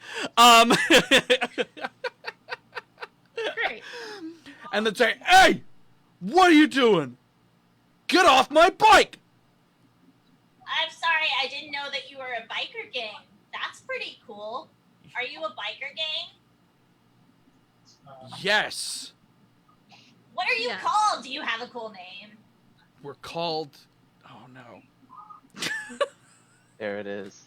The Bike Boys, but spelled with like a B-O-I. Like boy. The Real Bike cool. Boys. Yeah. Lagrange Point Posse. Thank you, Who's know that? it all sign. Okay, perfect, great. Amazing. We're called the Fine, Lagrange throw Point my name Posse. in the throw mine in the trash. It's fine. So Kia like slowly gets off the bike and just like puts it back. And this Sparks. dude who is a large tiefling, like comes up towards you and like stands over you and goes, "That's right, little cone head." Ew. Oh, Mr. Hornface. Let's go and insult people's appearances, I guess. I think you need to calm down. Spark, what were you gonna say? All right. Spark stomps forward. Listen. So small. I'm so sorry, Miles. Out of character. Remind me, Haspex? Haspex? Yeah. Sure. I'm like, we're just here for Haspex. That's it. We're leaving your bikes alone. And we're just here for Haspex. They all like turn towards you, except for the one who is staring down Kia. Just battle of the height differences here. And one of them says, "All right, but don't you dare mess with the LPP ever again. LPP out!" And they all hop on. Kia falls on the Le ground. pee-pee. LPP out. and they hop on their bikes and like take off. And as they go, you see them like leap off the edge of the. I killed Elena.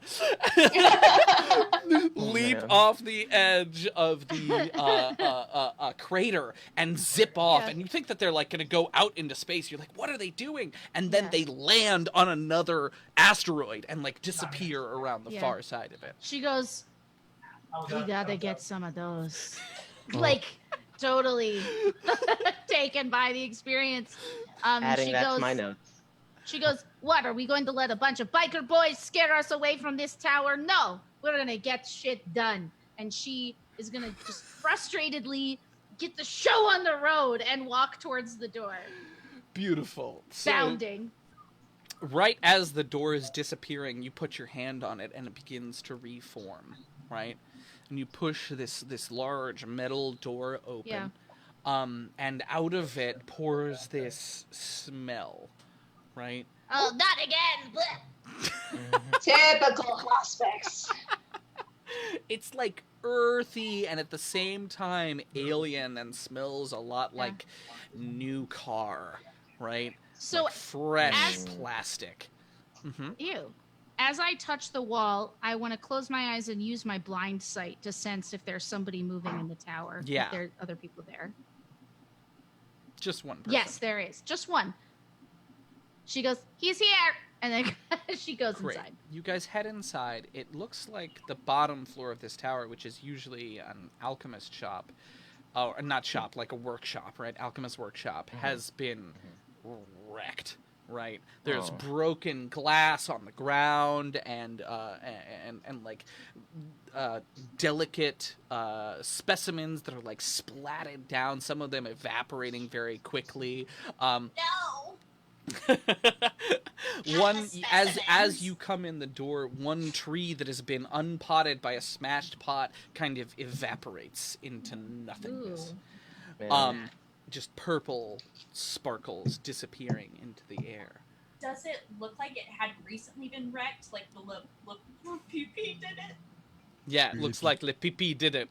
Le Pipi. I am regretting not making them have French accents. Retcon. That just means they have to come back. All right, Mrs. Conehead. And as get away from my bike. That's too late. Oh no! It's too late. I gotta go forward. Yeah. So as you come in, you hear this squelching sound, and from behind a counter on the other side of the room, this like creature pops up with two antennae and like two kind of like weird bulbous half eyes, right? That are like kind of a little bit droopy. It has two arms that stretch down kind of lazily out from its side, drooping a little bit off, and the rest of it looks like this massive slug. And as it comes up, it says, "Wait, please go away." It's a massive slug? Ew. Yeah, it's a massive slug. Yeah. I mean, it's great. Yeah, it's a big yellow. It's like a banana slug, but the size of Amaruk. Ooh. No. I love him. No. Prospects. Where's your hat? Spock! And it reaches down with its arm, which kind of like Stretch Armstrong's to the ground, and pulls up the hat and puts it on its head. And sure enough, just like in the drawing, it is as typical wizard as you can see. As you look closer, he is like on like a very wizardly robe. Like it looks exactly like the drawing. Mickey the Slug. Mickey the Slug. I twirl the ends of my whiskers, and I'm like, told you all. Yeah, you should consider doing caricatures at festivals. Spock! My king of queens, my queen of kings, my little rat friend. It's been a long time. Yep. As he like his way around the side, like wandering around the side, and comes up to you, like offering a massive hug. So sticky. I hug him, and then as I squelch away, I immediately fall into that little rat thing, like. Exactly, yeah, and he's going, oh, But I I'm so also sorry, imagine- and like, 1 second, and a mage hand, Yeah, like, yeah. comes up and starts to pull the gloop off of you as well, to, like, a pair of mage hands. I'm like, ah, the old song and dance. Yeah. Emily Floyd. Goddamn. No, that's amazing. I also imagine though that your fur is just stuck to him. Oh sure, yeah. Just little Everywhere. white hair is just plucking all White out of him. follicles everywhere. Yeah, yeah. Who are your friends? Oh, well, these are some people that, you know, woke me up, and they're all good people. We got Jibber and Amarush and Kaya and Caster 17. Some of those were She close. goes, close enough. Nice to meet you. Off-brand Starfound crew! Hi, I'm Jabberwocky. I say as I cast mending on various broken bits of glass, trying to set vials back on the counter. Oh, wonderful. Did those guys give you some trouble? And she motions to the terrorized shop. He says reluctantly, no trouble. LPP just looks out for me. Oh, so you had an accident? Yeah. He's obviously lying. He's also not good at lying. So it's very clear. You can see the little like slug antennae are like moving evasively. Yeah. She's yeah, go ahead. I take one step closer to him, and I'm like, all right, old friend, I think you knew this was coming, and I want to cast Zone of Truth where we stand. What does it look like for Spark?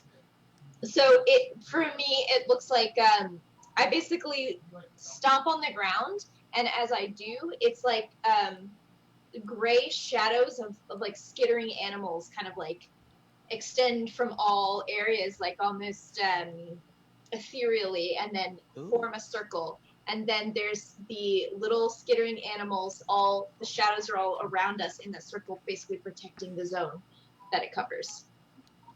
Great. Huspex kind of like shuffles backwards and goes, oh. What? Okay, first of all, first things first. How do I look? I'm tired. Yeah, I haven't slept. Me either. Okay. We know the zone's working, everyone. All right. Listen. Okay.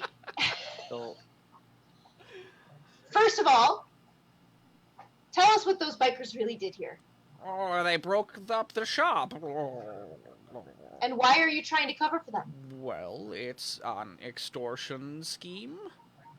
Sort of. What do they want? What do you have that they need?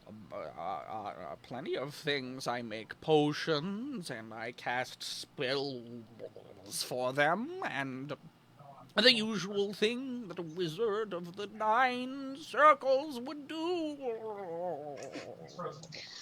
Boring. Okay, next question. And I grab Caster and pull them over with as much rat strength as I can muster. And I'm like, do you see it? Do you see it inside of him? So, Hospex is a little bit of an introvert, very much not of a people person, and instantly casts Detect Magic on all of you. And goes... These big eyes blinking, the antennae like stretching forward, and the hands kind of reaching out and like touching the various parts of you, Caster, and says, "Oh, well, it's one and the same, isn't it? It's like looking at 2 parts of a puzzle of the same puzzle." Yeah, it's pretty puzzling. So, I think you know why we're here. You want him out at last?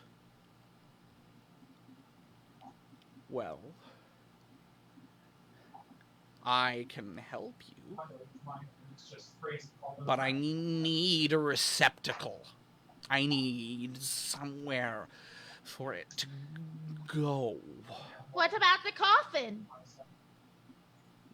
No. The coffin isn't... it won't do. What's a receptacle? What's worthy? That's the question. But something Does it have has to be to alive? come out of Spark, something incredibly powerful. And it You has mean to the- go somewhere. You mean the piece of Gwaden? Yes. Could you potentially put two pieces of Waden in one person, and maybe they would overpower like a bad thing that might also be in there? It might kill them. And what's this bad thing? Well, it's I'm not really sure what it is. It has a name. It went inside my exocortex and is in there right now. It invaded our ship. What's its name? Urza.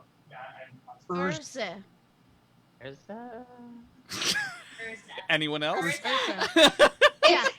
It's yours. I love how it's like in an echo. It's like Urza. Urza. It's Urza. All right. So he like recoils at hearing it and goes. I don't remember much, but I do remember Urza. What do you remember about them? What are they? Castor opens his mouth to speak, and out comes this voice. Hello, old friend.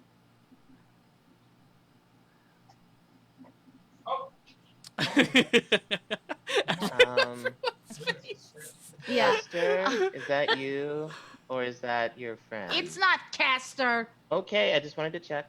Sorry, I'm just mad. No, And she that's- gets no, a that's snack fine. out. She's like, I know, and gets a snack out and begins to eat it. There you go. Yeah. I take from your snacks. Okay. Great. We're all provide more. snacking. Everyone's snacking Yeah. and watching Castor be possessed. Great. Cool. So she says, so you two know each other then? Yes.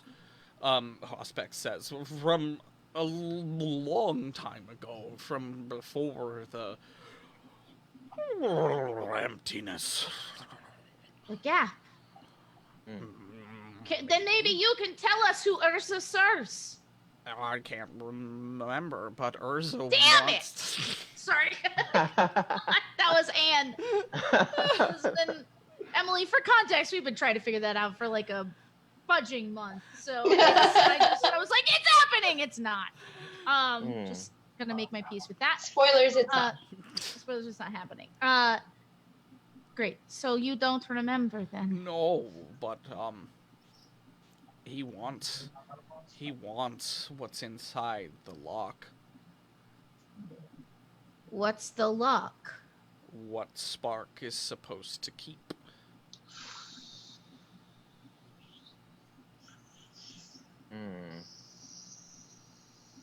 Just to clarify, it's a lock as in an object and not like a lock. Because at this point, I mean, anything goes. I mean, is there water? I don't Is there not? think. She 'Cause says. if there's water, I'm out. There's water. I'm out. They're done with water. Yeah. So Amaruk kind of sits on the ground, cross-legged, kind of taking all this in, and looks up at Spark, who's now taller somehow because she's kind of like hunched forward, and she says, "Is this a person? This lock?" No. Well, actually, you don't remember, do you? No, you don't remember. Don't remember. But Hospec says, oh, no, it's near here. In the Diaspora. Yes. Huh. Well, what happens when it gets this lock, though? I don't know. You've never gotten to that point. Well. Ooh, okay. Well, we know there's a lock involved now. And it's not far from here, meaning that it could be where. I can tell you where. I guess Spark doesn't know it anymore.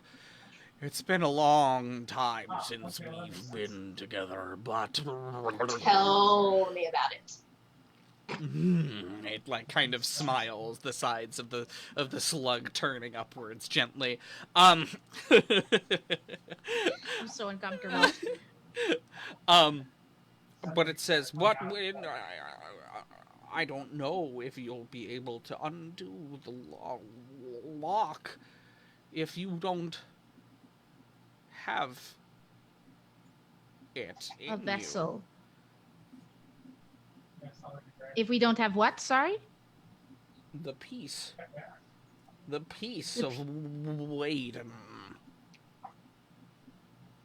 Piece of Waden. I see what you're doing here. I see what you're doing here. You know that I hate being told I can't do something. And you've always loved to poke at that. And now you're trying to tell me that I can't unlock the lock, the thing I was made to do, the thing I was brought here to do. I get it. All right? Fine. We'll go unlock your stupid lock. Okay, says the slug who is like shrunk down to a much smaller size, like salt is Amaruk being is poured kind on of slowly backing towards the door, and she's like, "This seems kind of personal." Literally pausing mid-bite, like. But listen. If they need a piece of it, we've got two. We don't need them both. Oh, you forgot your brother? What? Oh, Spark. Oh, no. You have another. A twin that you were born with. Oh, I did not mean to call Molly. Call her back. No, I don't. I'm sorry, excuse me. And he, like, reaches over and pulls open a drawer and, like, starts shuffling through a bunch of, like, very 90s framed pictures, right? And starts, like, putting them out. And one of them has clearly a picture of you in pretty much the same shape that you are now, and a black Yosoki of the same shape and color, with a similar little pink button nose. Aw, you guys are so cute. I grab the picture, smash the frame, and then rip it in two. I'm like, he doesn't exist! And I throw it on the ground. Are you so sure? And she like tries to pick up the pieces and like holds them tenderly, sort of looking at you. Okay, I'm being dramatic. He exists, but like I don't want him to. Oh. She hands it to Jabby and is like, mending maybe, just in case she decides. I wasn't sure. I really wanted to. I really wanted to. Yeah. Is that fine? Should I not? I'm gonna do it. Okay. Mending. Boop. I'm gonna let you have your emotions, but like we're just gonna do this for you for later because you're gonna regret it. And then I just kind of like slide back behind Amaruk's side. Like, Yeah, dude. And Huspec says, well, you need two to open the lock. Oh, well, then we have to find your brother. Is there a reason why that? We have two. Oh, right. Sorry, I was really excited about having another quest. I love quests. We have to. But once we've done this, then you can get him out, right? Possibly I need somewhere for the soul to go. For the peace of the Jabby, god. can you Google, space Google some stuff? Can you take a look at actually, ancient, Spoogle. moldings? Yeah. You.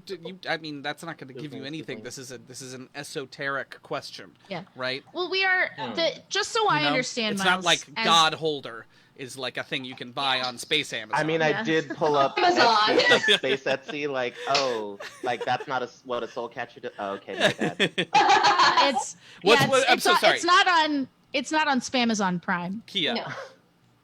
So what I was asking is if we can look up an item like this from mythology, from stories, from legends. It's an item that contains a god. That's a question for you, Kia. That's a mysticism check. So the answer was with you all along, maybe. Great. That is a 31. Oh. Yes, bitch! DC was 32. You like do the character with the equations in front of them meme, right? As you start to like put things together, and you kind of like almost in a daze walk over to Castor, put your hand inside of his pocket, and pull out the glowing stone that Tabolo gave you. Where did you get that? It's a rock. My professor gave it to Castor as a sort of gift. I thought it was kind of a weird penguin thing to do, but This is perfect. Oh, that'll work just fine, Scoob. Where did that come from? Well, jinkies. Throwback to first season. All right. We're gonna call break on that insane moment. We will be right back, everyone. But we got some check-ins. Yes, Anne. That's true. Number one, if you are interested in doing a giveaway, or if you're interested in donating, go ahead and I will throw. The link just went into the channel, so you can check that out and see awesome messages from all the people who've been supporting us all day. Thank you, thank you, thank you, thank you to all the new followers who came in the first half. Pepper Spray 24, Tay Faith. Oh, Emily, the sport. Oh, the spork, the spoon. Eva, 5 tier 1 community subs. Oh my goodness! Why'd you tell me? My hand just slipped, and then all of a sudden, I didn't know it happened. It got everywhere. Subs for everybody. Thank you so much, friend. That's very sweet. Pepper Spray, Tay Faith, Chactor, and Jascalassus. Thank you so much for joining us. We are going to do a giveaway right now for the PDF of the core rulebook.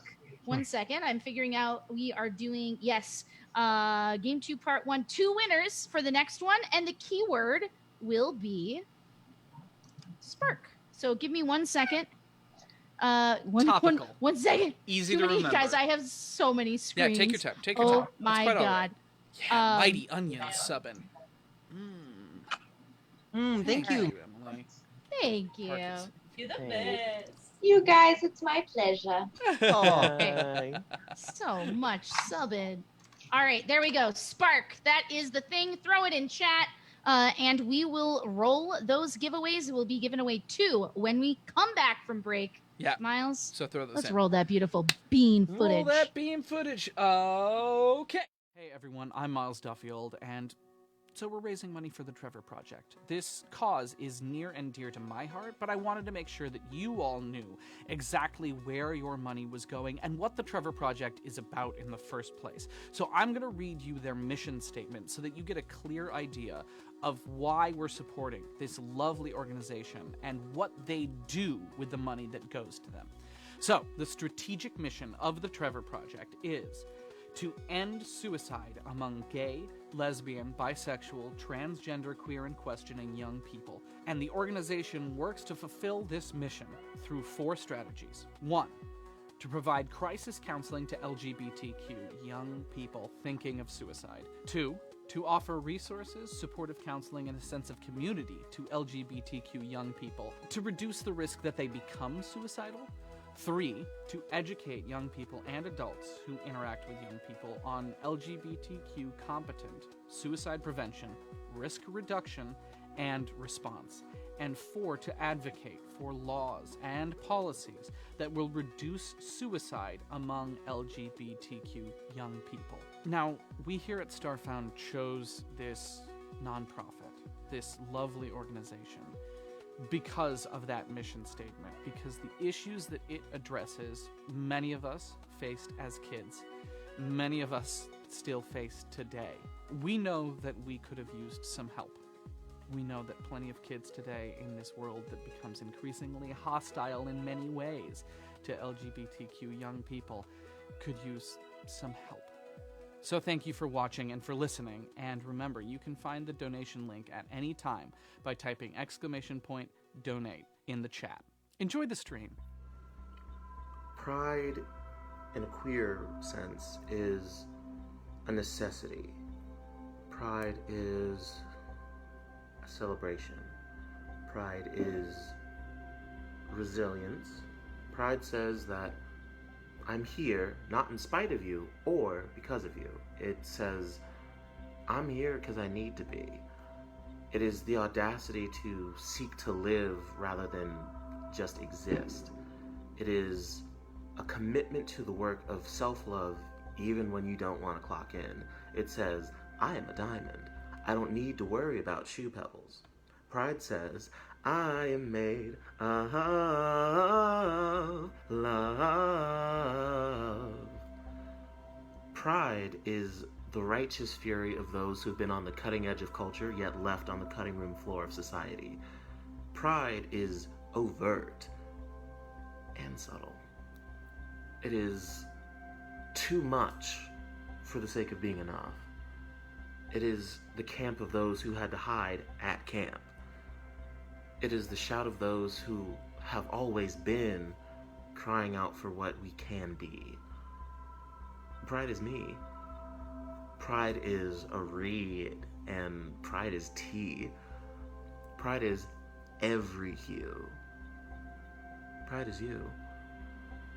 Pride means everyone gets a seat at the table or none of us eat. Pride is and will be. Yeah. Hello, friends! It's me, the Magic Llama, of the Magic Llama Mood, and of this incredible queer space-tacular situation, Gays in Space! I'm super excited to get to work with the Trevor Project. I have been a big fan of the Trevor Project for a heckin' long time. Ages ago, Chris Colfer from Glee, I think, partnered with them or something, and I was a big Glee nerd back in the day, and that's when I learned about it. Just some background info for you.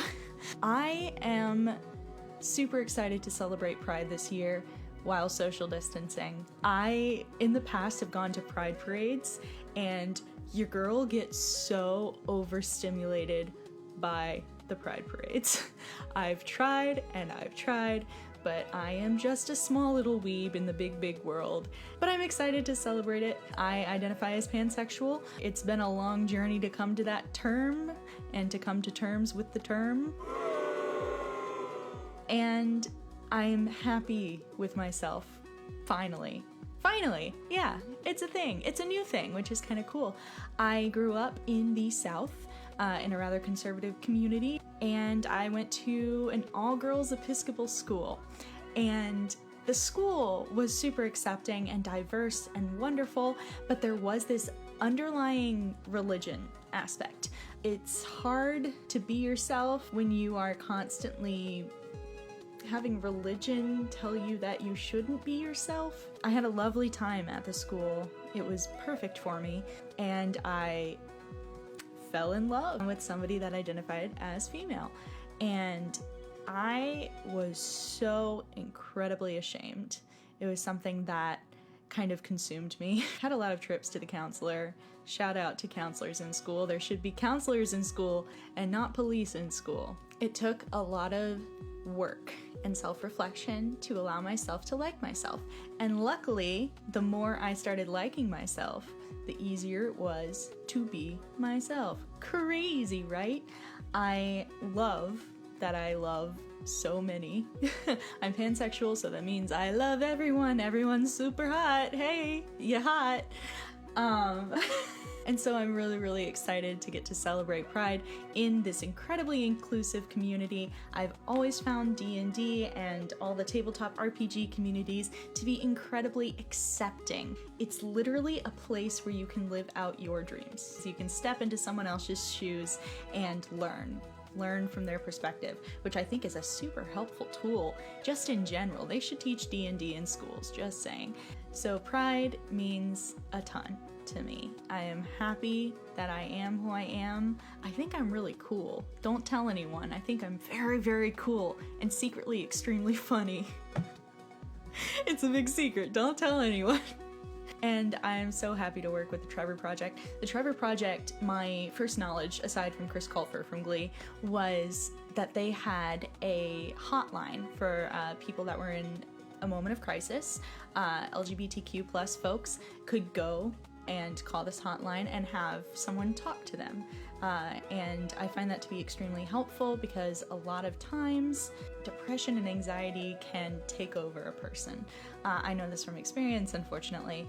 So this service that the Trevor Project provides is extremely helpful. So, happy Pride. Let's continue this adventure in space. I'm sure there's some crazy, crazy stuff happening in this world. Haha! Happy Pride sparkles everywhere. We love ourselves. We love ourselves. Yeah. Yeah. Okay, bye. Hey guys, it's me. Pride is a really difficult subject for me because I always feel so outside.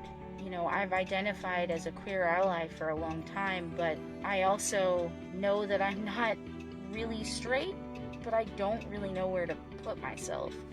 I think sometimes I might be pansexual, I think sometimes I might be bisexual, or I don't even know. And I haven't spent a lot of my life investigating it. There's a lot of emphasis in Pride in being like, I am this. This is how I identify.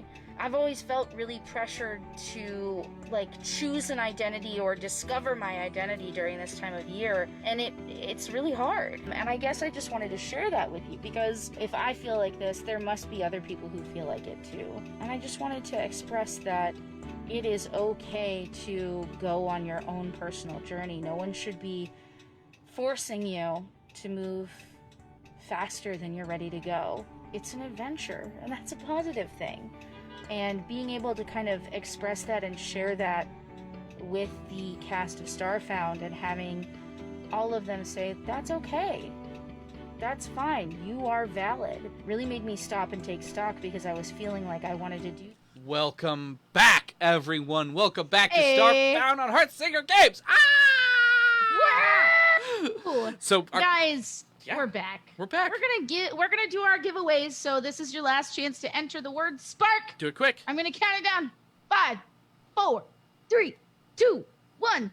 Hey! Okay, Casper's cousin has won a copy of the Starfinder core rulebook.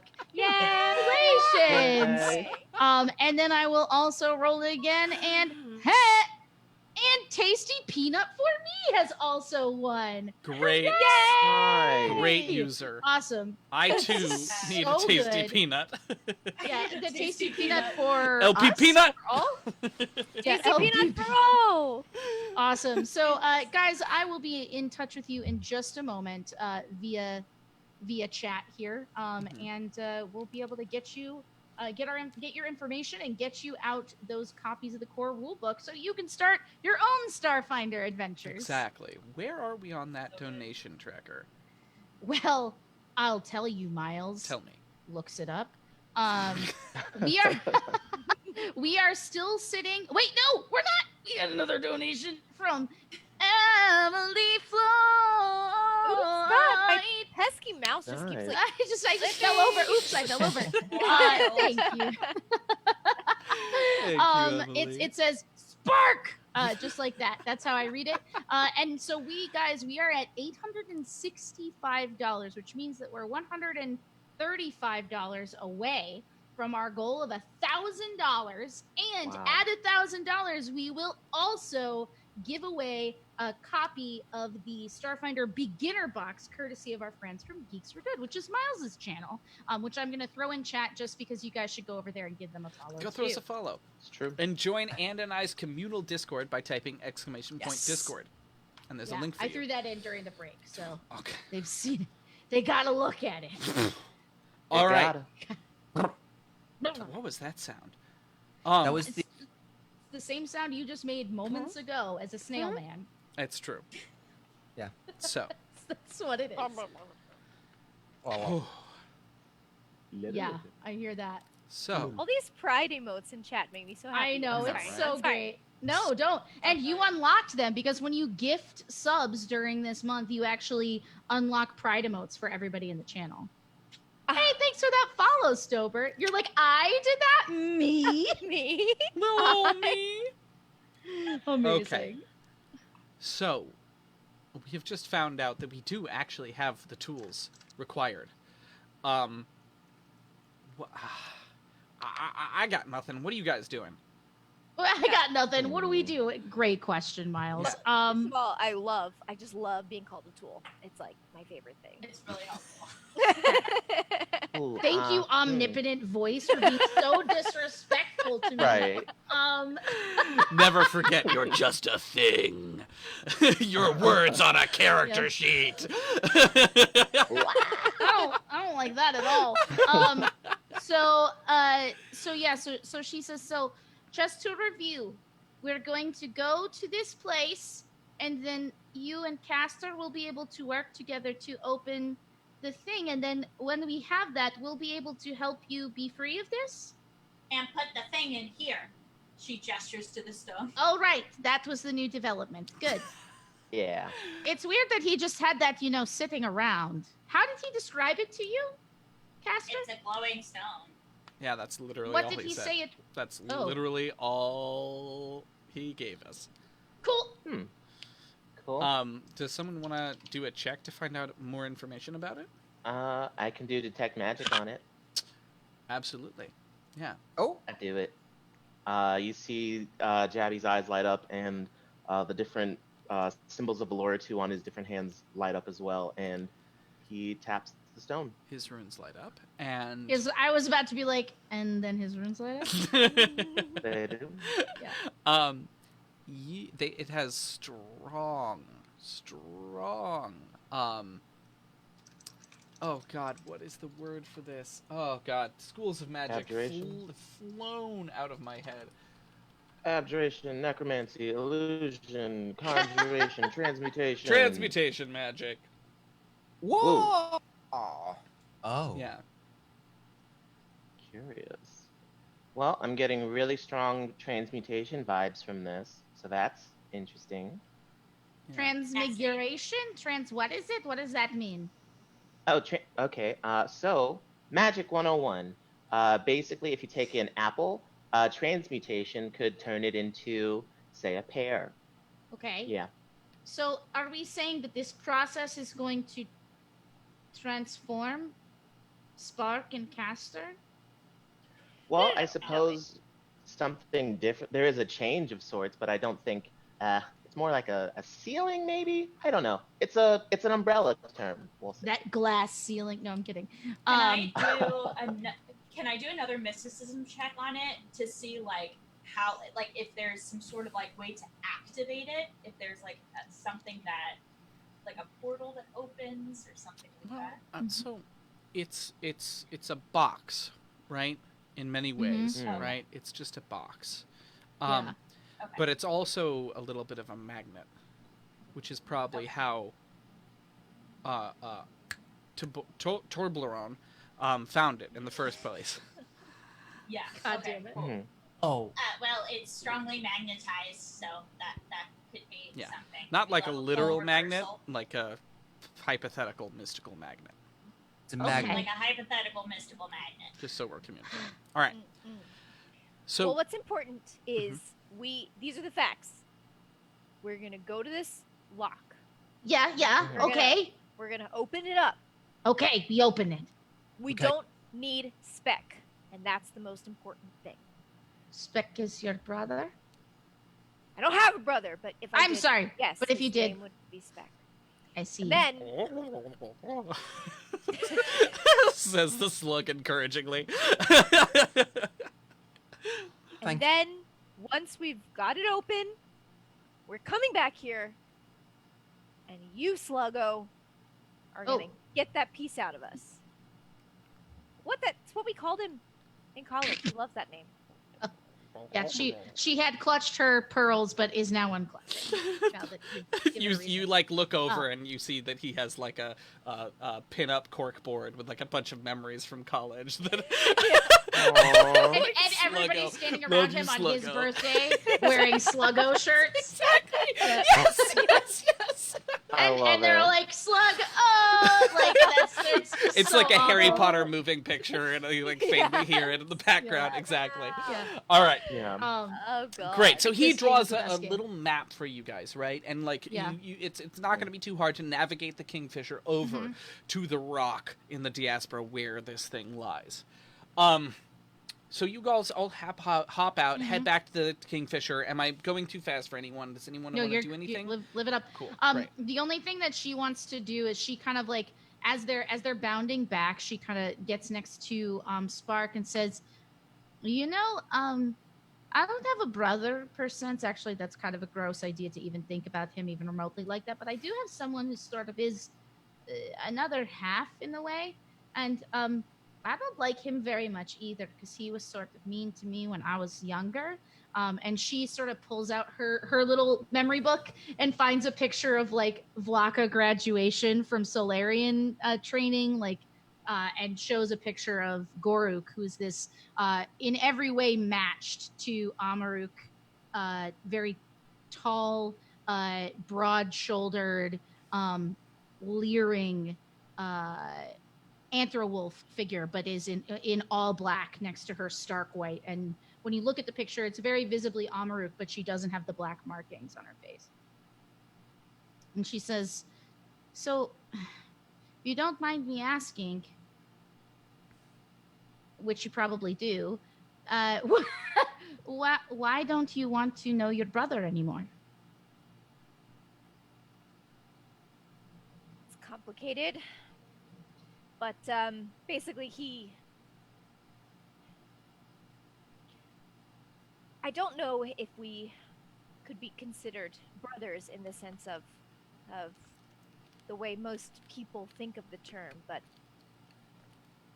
when we were both formed, I guess for lack of a better term, he drank the Wayden Kool-Aid.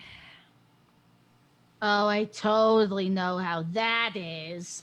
He thinks we're so pure, we're essence of godliness, and it's only to be embraced, and he can't see things my way, and he won't accept me for who I am. So, and I know that I know that I'm not Wayden. Yeah.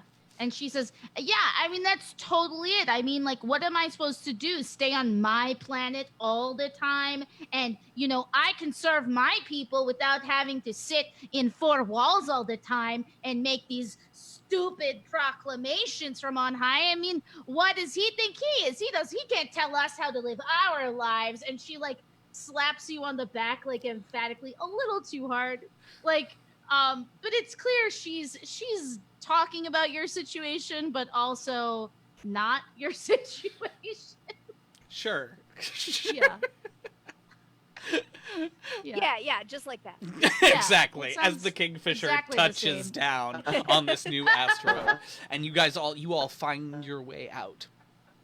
Yeah. And sitting in the middle of this large field, on I guess field is a weird word for it, you know, but it's certainly a field on this asteroid, this empty space, pockmarked with tiny little craters all over from a bunch of space dust that has hit this area at varying degrees of speed for however many years. You can see ahead that there's these tiny little artificial rivets just gently set into the rock ahead of you.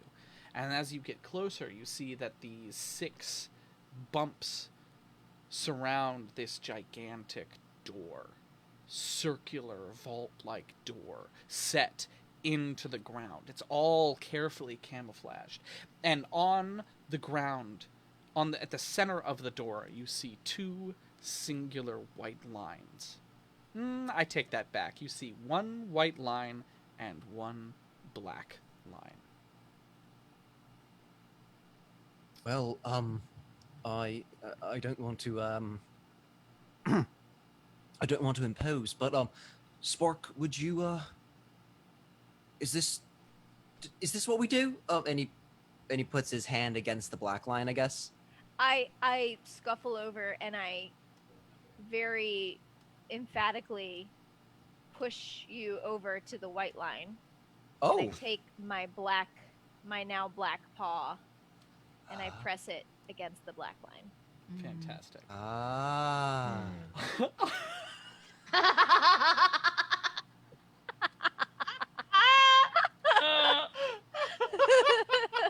Know what's going on. That was actually pretty adorable. It's I know. fucking oh, God, hilarious. My sweet baby. So you, the 2 of you press your hands into this center, right? And Caster, you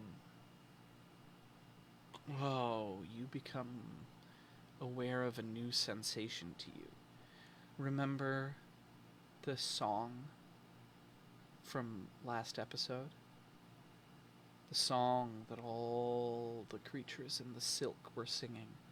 The song that terrified Amaruk because it was closer to something that she identified with than she was comfortable with it being. This song starts to well up in you, but you know that you don't have to sing it for it to come out. But you yourself begin to vibrate like a tuning fork.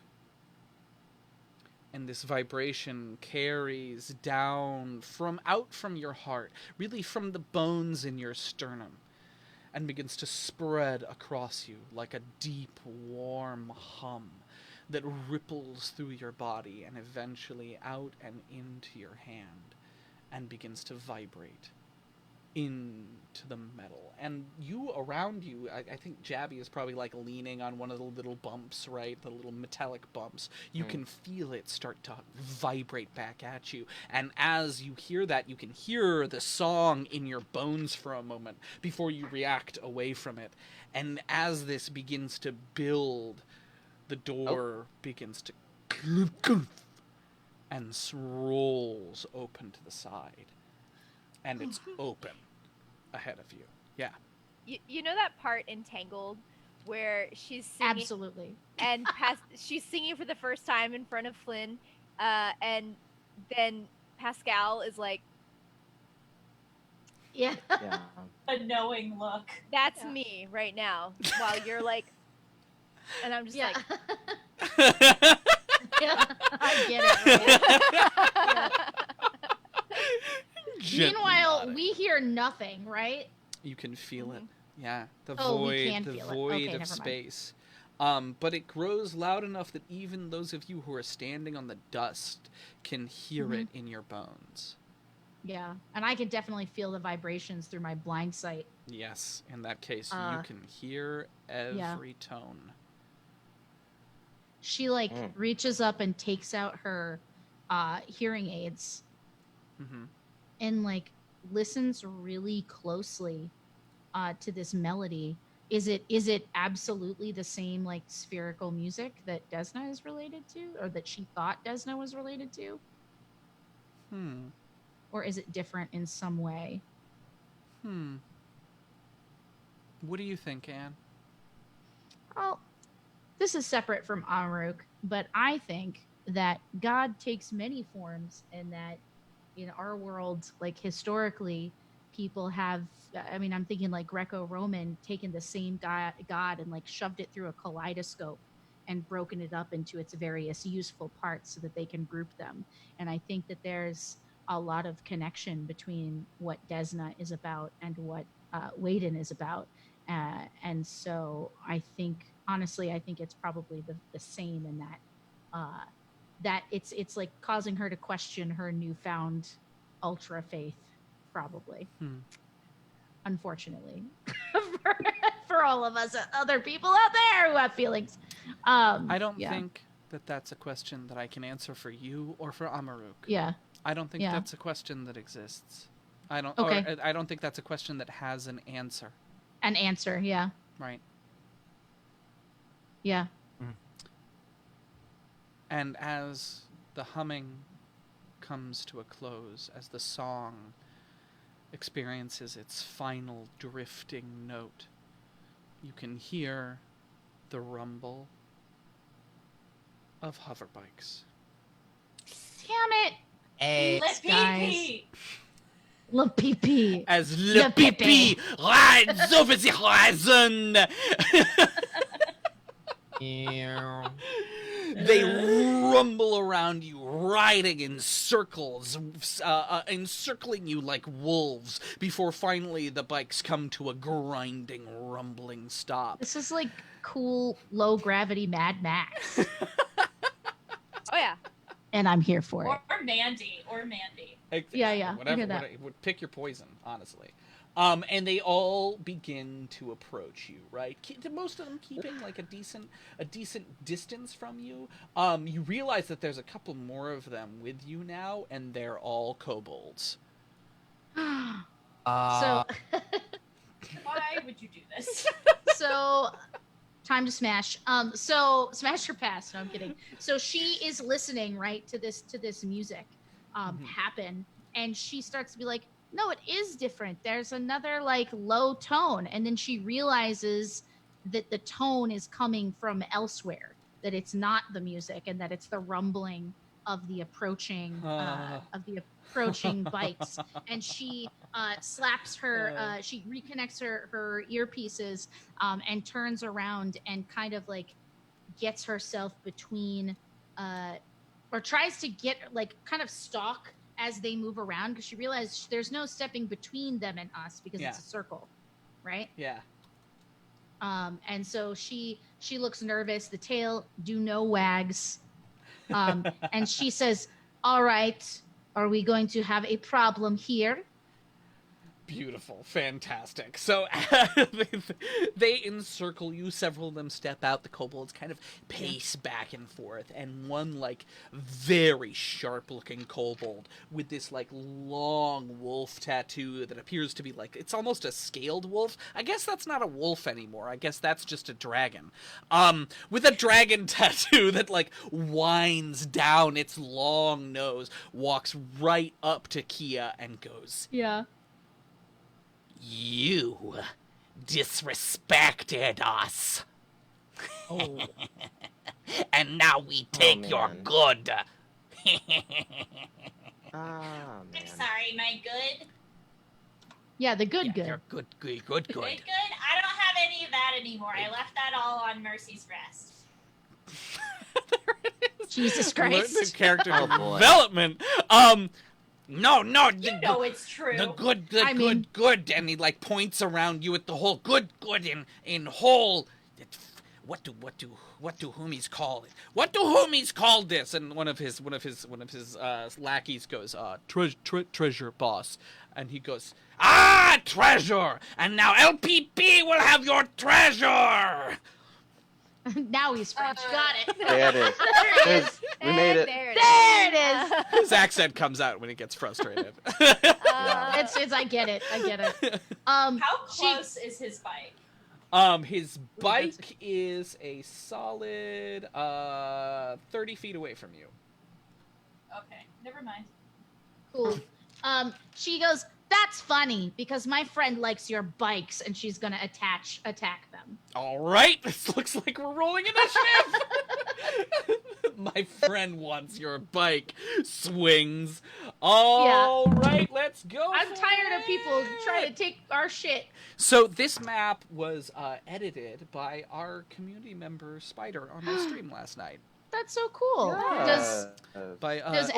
It's not Spider. Shiz. Shiz, yeah. Oh, awesome. AKA Thank you, Goy Shiz. on you. Discord. Spider's like, not me. Not me. I didn't do it. Y'all, I didn't do it. I It's gotta my say, bad. in My the bad. last, Shiz. while Miles sets this up, the last couple of weeks for our game on Thursday nights, typically, if you're just finding us today, welcome. Yes. You know, this channel streams throughout the week, but this show is typically not a 12-hour show that raises money for the Trevor Project. We do our show every Thursday night at 7 p.m. Eastern. So we hope that you'll give us a follow and you'll come back then to continue this adventure with us. You can also find our Patreon where everything is free. Free. And you get a Patreon and you get a Patreon. Everything is free right now to listen to, and you can find us on Spotify. You can find us on iTunes if you prefer to listen. You can find our VODs at Starfound Pod on YouTube. So if you want to catch up on the story before, and we've been playing together for over a year at this point, which is crazy. Bananas. You can do that. So that's basically We're everywhere. Yeah, we're everywhere, and it's been really cool because we've just gotten so many cool people. You know, always have come to hang out, but in the last couple of weeks, you guys have just shown us so much love. So thank you for that. All right, fantastic. Initiative has been rolled, and we are getting into the thick of it with the LPP. Yeah, you know me. She thick, bro. She thick. So first up is actually Jabby. Oh boy. I was gonna same offer to jabster. fix the bikes. Okay. How tall are these like thingies coming out of the ground? They're about your height. They're about my height, Yeah. so I could get some cover. Yeah, you could. Great. I would love to go behind one of them, and then I guess take a shot at the closest enemy, which I guess would be this one. And let me see from if you're shifting your little jabby booty right behind this thing right here. Yeah. The closest enemy is going to be that guy right there. You can see my measuring Okay, tool, great. right? Good. I see it. Fantastic. Then I'm gonna take a shot with my. Actually, I'm gonna try. I'm just gonna shoot with my pistol. Go for it. All right.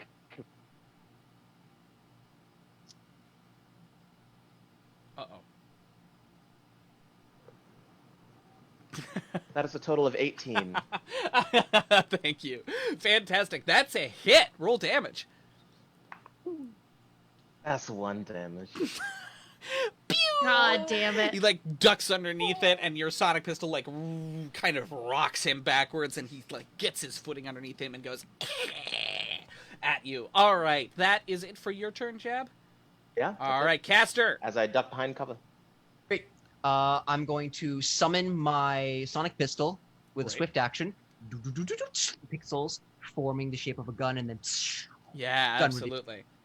and then I'm going to use my trick attack. Beautiful. And aim at this boy right here. All right, fantastic. Go for it. Great. And the way I'm going to do that is I'm going to use my exocortex to make a projection of me running towards him. All the while, I'm just shooting him from where I stood. Fantastic. I love that. And that is, oh wow, that is a 36. 36. Yes, that is a hit. Roll. Nice.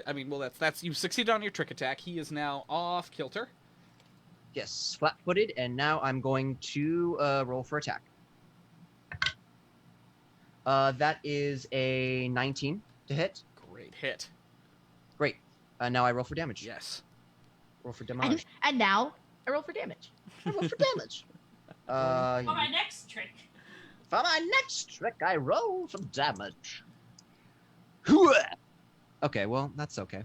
That's 8. I love that everyone has adapted to the primal when you roll things. It's the greatest thing I could have brought to this table. All right. What's your total? 8 sonic damage. 8 sonic damage. Brutal. Fantastic. Blasts out and he clips this guy in the shoulder and he like stumbles backwards. Is he up next? Yeah, I believe he is. Wait, where's our Where's our little... Oh, no, it's the guy near Amaruk. This guy with the chain closes distance to you, Amaruk, screaming out a battle cry and flings his red-hot chain at you. What is your energy AC? 21. Yeah, Try absolutely me. Can't hit you. You easily let it splash off one of your arm bracers, and he looks scared. He looks scared. All right. You should be. This kobold dashes backwards a couple steps and hucks a grenade at you, Amaruk. Ooh. Hits. I need you to make a reflex save. Spicy. Okay. Ha! Okay. Oh no, that was not good. All right, cool. Is an 8 enough? You know what? Maybe I'll use no. I'm gonna save it. I'm gonna save it for something good. All right. Yeah. Okay. Go. Yeah, is that it? Yeah, the whole thing is 8. Okay, Miles. I didn't hear your total. You like disappeared in your disappointment. Sorry, I just didn't want to talk about it that loud because it would mean it was true. So this grenade explodes on the ground at your feet and like gums up your legs, and you're now stuck to that spot until you spend a turn freeing yourself.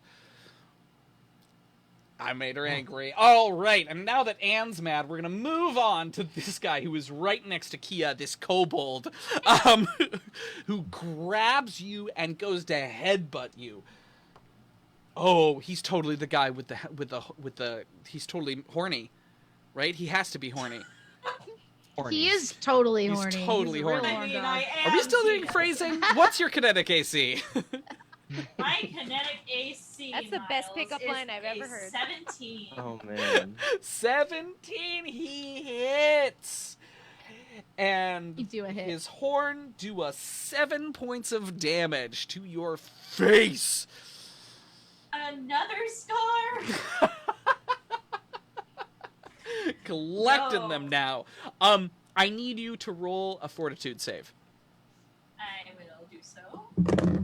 That is not terrible. That is a 19. A 19. Good. So, like, this horn jabbing into your head, you realize that its force damage, like, blasts off the side of the horn as soon as it makes contact with you, and you're lucky that you're not concussed. All right, next up is our flat-footed boy he's just not pleased with this whole situation. So he's going to run back to his bike, take cover behind his bike like a smart bike heir, and he's going to shoot at Caster 9 with his laser rifle. He definitely hits, and Caster, you're going to take a rockin' 13 points of damage. Ooh, okay. Yeah, that was a good hit, and that is the end of his turn. Kia! Alright, so BB angry. She is going to, I'm guessing, like, his, like, horn is, like, still near her. I'm picturing, tell me if this is not possible. I grab the horn, and I cast Inflict Pain. Ooh. This is going places. Grab that horn. Grab the horn. Wait until I get the Mind Thrust spell out. It's a -2 penalty to ability checks, attack rolls, skill checks. Unless you succeeded a will save, and then it's only 1 round. Well, he rolled a 4, so he's not done. So, for 6 rounds, you are taking a -2 penalty. Great, fantastic. And that is what did you do? You did inflict pain? Yes. Great. All right. I'm trying to find the right. It looks like sickness, but in fact, he's no longer horny. It like deflates a little bit. Nope. All right. Oh. As this kobold like to see it. screams and reels back and goes ah!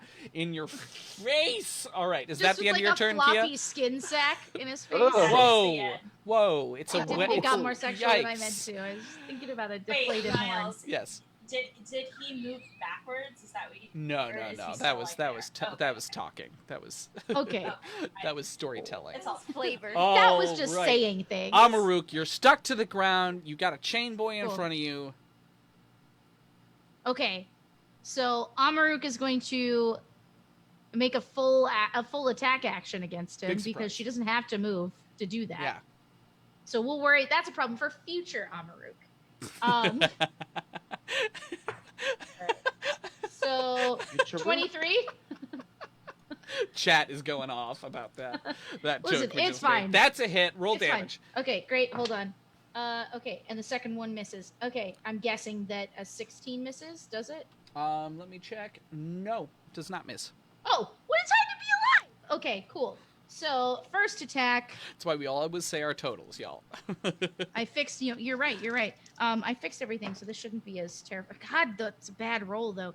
Let's see. 11 plus 4 is 15, 16, 17. So 17. She's a tuning photon. Yeah. 17 damage. Yeah. On the first attack, and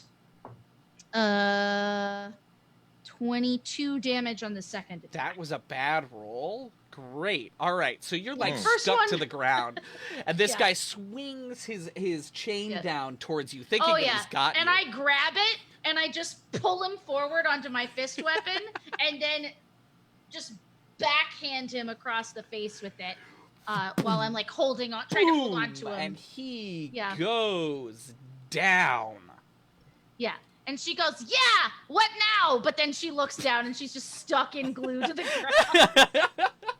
All right, that is Amaruk's turn.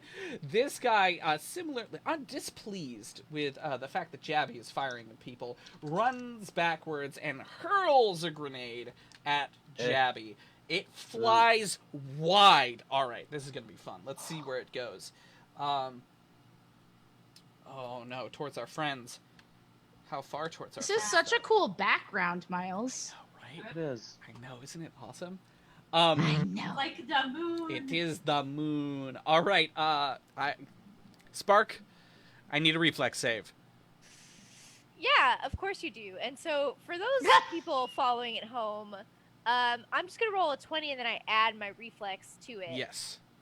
I mean, no, I know. I'm Oh, saying yeah. like so that Absolutely. they know that was a 1 and it's a 5 total. Always add your modifiers. It's a 5. Yeah, you never know. As I found out, you give the total, you hope for the best.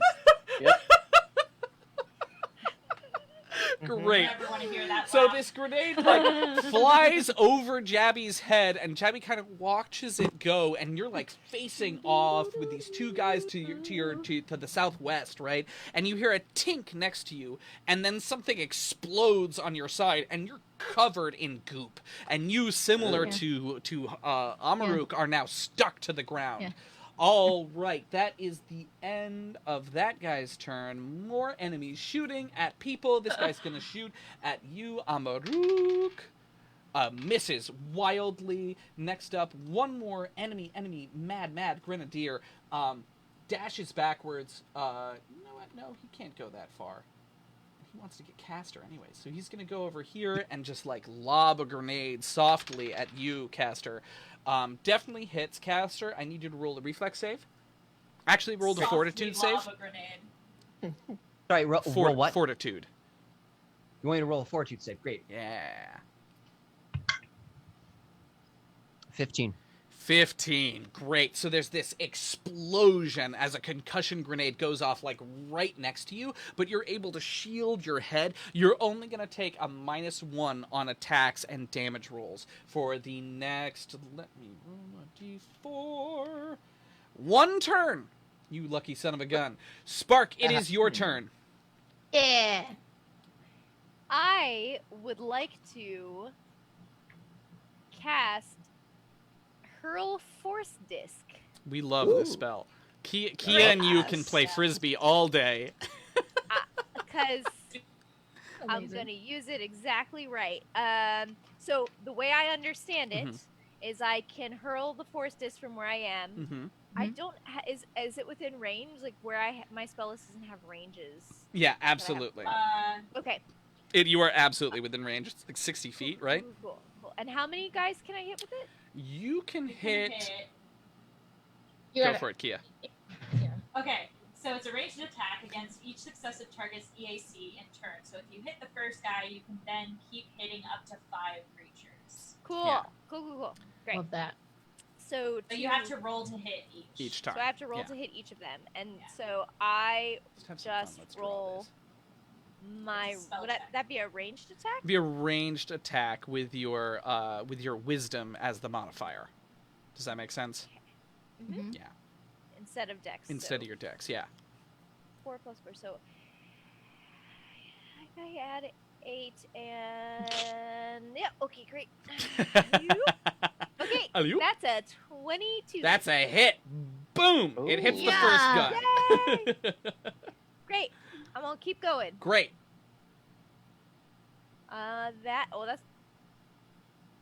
That's an 18. That's a hit. Boom! It hits the second guy. Cool. That's a 27. Boom! It hits the third guy. Yes! This is the best! Yo. Nat 20! Boom! It hits the fourth guy. Woo! And the fifth guy. Okay. The last one Kia. is 16. The last one is 16? I'm letting your 20 hit. For the 16, so I like that Kia casts this spell all the time, too, and recognizes it. Kia, why don't you roll an attack? A spell attack for me. Uh-huh. And we'll see if this is going to do the way that I want it to. Dirty 20. Oh, yeah. It bounces off, and you're, like, ready. You catch it and zip it on into this guy in front of you's face. Yeah. Boom! Yeah. And it ricochets again. I need you to roll another attack, Kia. All right, that is a 21. That is a 21. Boom, boom, boom, boom, boom, boom, boom. It goes the entire way around. It hits everyone. One more. There's one last kobold who has not been touched by the frisbee. Roll to hit. Oh my god. That's not as good. That's only an 11. That's an 11. And this final kobold has seen the writing on the wall and ducks. And it flies over his head. And he goes, man. Exactly. All right, I need some damage. Actually, let's just have Emily, you roll 1 damage, and that'll affect all of them. Sound good? Yeah. Wow. Just for ease. Roll it up. So do I add a modifier to that, or is it just the straight? It's just the straight damage, unless it says there's a Yeah, modifier. so it's 2d6 to every secondary victim, 3d6 for the first one. Yeah. Okay, so for the 3d6, I rolled 11. Beautiful, fantastic. Nice. Boom, boom, boom, boom, boom. You can like feel the reflections in the ground between all of you as it ripples back and forth between almost every single one of these bikers, and then zips off into the distance, splinking away into nothingness. What a day for ultimate frisbeeists everywhere. I send an air high five your way, and it like ricochets off. It looks kind of like the frisbee, like coming from my hand. Yeah. Nice. That is gorgeous. Jump. Freeze frame. All right, Spark, is that in my mind? It smacks. It's a ricochet, like non-damage smack to all the guys as it goes by, and then bounces into your eyes. Yeah. Perfect. All right. Oh, That's the end of your turn, right, Spark? Yes. All right, great. It is this little son of a gun who's gonna hurl a grenade at you as again, Spark. He is going to hit. Roll a reflex with disadvantage because you're stuck there. Great. You can't get more stuck, can you? I don't know. Can you? I don't know. We're gonna find out. Stick you as hard as I need to. That sounded bad. Yep. 9. 9. Oh, so you aren't. I used all the good rolls on this. I know, right? It's all over now. Now it's time to get hurt. So you like try to get out of the way and shelter yourself, but fragmentation shrapnels splash up and crash into you. You're only going to take 5 points of damage though, so it could have been worse. Just a gentle nick. Gentle. Another guy shoots at you, Amaruk. This guy definitely hits. Amaruk, why don't you take 7 points of damage for me? Next up is Jabby. We're back around the top of turn. Okay, so I would like to do one of two crazy things. Let's see if the first one works. Question is, are the motorcycles still on? The motorcycles are still on. You bet your your buttocks. I'd like to send my unseen servant over to this close one, and have it ride the motorcycle into this one right here. It's just going straight, so you can hit these two that are. Yeah, just have it go straight. Yeah. Make me of Unseen Servant I have ever seen in any That's game. amazing. Get on that motorcycle and drive it. That's Because great. that's a movement action to command it. And I can so still good. action. I want to die. I can't think of a reason not to let him do this. Then there is no reason. I know. It's how the spell works. All right. For total, Spider goes, that's gonna yes, be a yes, 16. yes. Yeah, 16 total. Great. All right. I want you to roll damage for this. By my calculations, that's 4d6 of damage. Whoa. 4d6. Okay. Yeah. 46. That is 6, 8, 10. That's 11 points of damage. Whoo! Vroom, vroom, vroom, vroom, as this thing zips forward, slams into both of these guys. Oh, wait, they get a reflex save to take half. That's one failure. That's another failure. They do not see it coming. They're like, we're going to kill this wolf. Blep. And it zips forward, just like dashing both of them. They both fall on the ground and kind of scramble back up, confused. They start screaming in a French accent at each other. It's terrible. All right. So that's my movement. That's my movement commanded. I'd then like to cast Fly at 2nd level to levitate this motorcycle right here. Oh, God. 20 feet up into the air. Yes. Yes, And then Jabby. drop it. Wait, I wanna but drop okay, it. that's fine. So I don't know if it'll hit. I don't know. He failed his reflex save. I want you to roll that same number of damage for him as you drop a motorcycle on a kobold. So good. Leave one of them intact. Mama wants a motorcycle. I just wanted to make friends. And that's I know. 6, 12, 18. That's 19 points of damage. Crunch. That's one dead kobold, y'all. I just want these to go in our hold so that we can ride around. That's just what I want. So I'm just letting the world know. Oh, Jabby. Uh, well freaking done. Yeah. Caster. And that's my turn. Caster. Yes. Great. He's gonna literally like toss away his sonic pistol as he's running down here. Let me see how far that is. 30 feet. I'll do that. I'll go right there. So I'm gonna move this buddy. Boom. Yeah. Right there. And as he tosses the sonic pistol away, the laser rifle Yes. it assembles. And I like to think that he stops right here on that map and like yes, like slides. And there's this the moon dust just kind of like Yeah. Cascades out. Yeah. Yeah. using overcharge to block this guy over here. Oh, the guy to your right, to your east. Yes, this great. Yeah, this man right here. Fantastic. I am rock hard right now. Jesus. Yeah. Horny lost it, and you got it. All right, go for it, Caster. Great. So that is plus that is 22 to hit. Oh yeah. Great. All right. So now I just gotta roll good. Moon rock hard, says Spider. Yes. Sure. Ooh, okay, okay. That's a lot. That's old. Oh wow, that's 14 fire damage. Ooh. Nice. Wow. Just like totally it punches through his armor and into him, and he like stumbles backwards, catching himself on the bike in front of him, but he's still up. He's still swinging. All right, next up is everybody's favorite kobold. His name is Sam. Hey, Sam. How's it going? Come on over. Sam flings a grenade at you, Amaruk, and misses. This is gonna get interesting. Yeah. Let's see where this goes.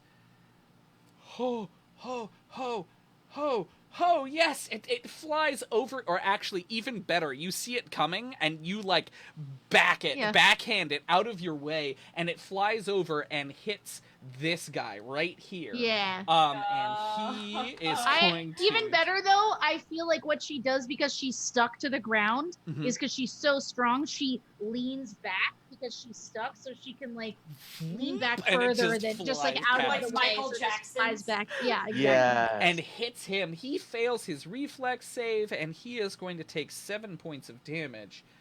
He's already been a hit. He's still up, though. He's still up, just barely. Okay. All right, next up is the guy New facing biker off boy. with Kia. Horny, Mr. Rah. Horny. Doc Horny over here. Who... It's pronounced Horny. Horny. Horny. Monsieur Horny. He's not having it with you, Kia. You and your college sports really aren't suiting him. So he is going to attempt to trip you. What's your combat maneuver AC? 25. He gets you. He gets you. He like drops down and does a like beautiful sweep on you. Your legs fly out from under you, and as you're coming down, he's like already under you with the horde, just like right there. He's gonna get an extra attack against you. What's your kinetic AC? It's a 17. 17. He's gonna hit you for that's 15 points of damage. That's a spicy meatball. As he gets you, He's going down. He's mine. Make a fortitude save. He also gets one more attack against you and misses.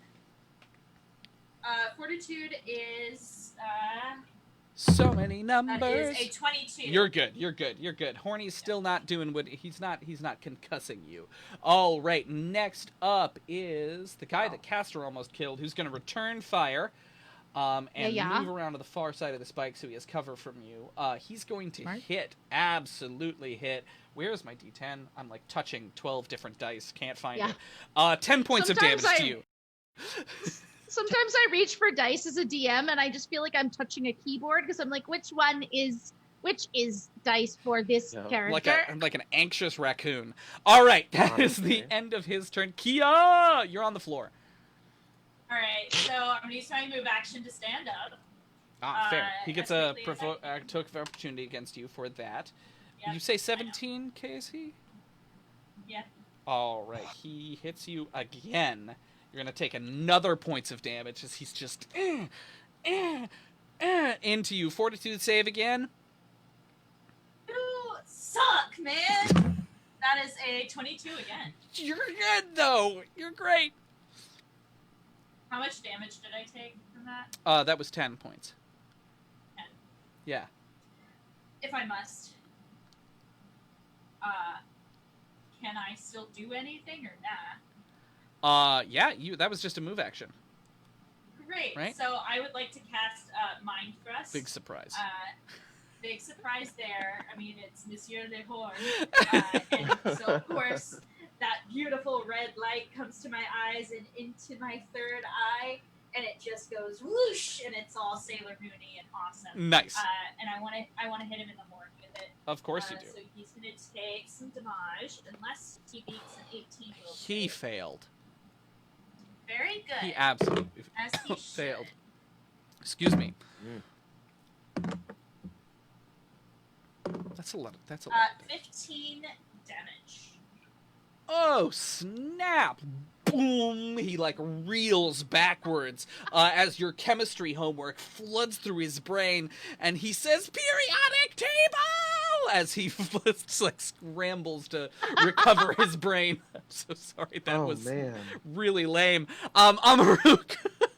Okay, so I'm going to ask you a question, and I just know that I know that you could say no, and that's fine. But here's the question. I know you said it would take a whole turn to get myself out of this Just an mess. action. But, okay, but, what if I wreathed myself in flames, and then would that burn away the stuff? Because it does a d6 or so damage to everything it touches. No.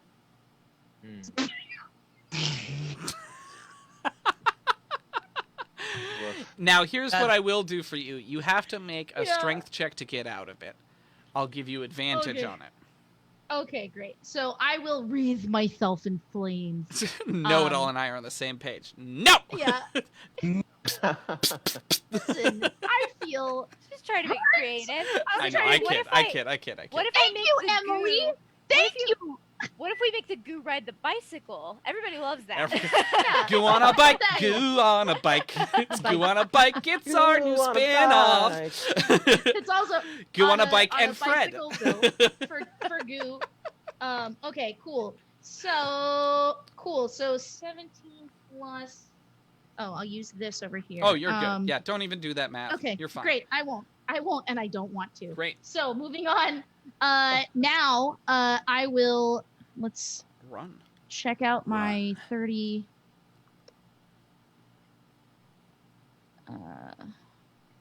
Ooh. What happens? Didn't you let me make strength checks to like push through? You have to make an acrobatics before? check to get through their space. Okay, great. I'll do that. So we'll go here and then here and then here. Great. And then you have to land somewhere not occupied. So where are you going? Yeah. from So I'll get pushed off of him to here, right? Great. Yeah. So I'll end up between them. Yeah, okay. So let's see how it goes. Okay. Acrobatics. Okay. 19 on the first one. Good. And 18 on the second one. Good. Okay, great. So fire, I basically like Dark Phoenix. Yeah. Wreathed in flame as my eyes glow with radiant light and my solar mote kind of flares for a moment, and I just drag. I lean down and I kind of God, what is it like when werewolves run on all 4 feet? Yeah. Absolutely. Yes. For a minute, Yeah. and I dig my my Solarian weapon, my fist weapon into the ground, and just use my core strength to break myself out of the hardening kind of glue that held me there, and then I just bound, kind of leaping through and over one, dragging this corona of fire through their spaces, and then landing and scrabbling to my feet between the two of them. Great. What's the damage? Well, I'll tell you, because that was fun to say. But what's the damage? Blazing Orbit is 2d6 for anyone who's in the fire, which is both of them. Here we go. Oh, okay. 5 on the first one, and 8 on the second one. Great. Now press your spacebar. Thank you. Whee! All right, Sorry, fantastic. They both go up in flames, just poofing away into nothing after being frisbeed. All right, that is the end of your turn, Amarok. I did it. This guy is seeing the writing on the wall. He's going to get back to his bike, and he is going to fire at you as he zips off into the distance. Oh, he does hit you, actually. You are going to take an additional 12 points of damage, Amarok. Okay.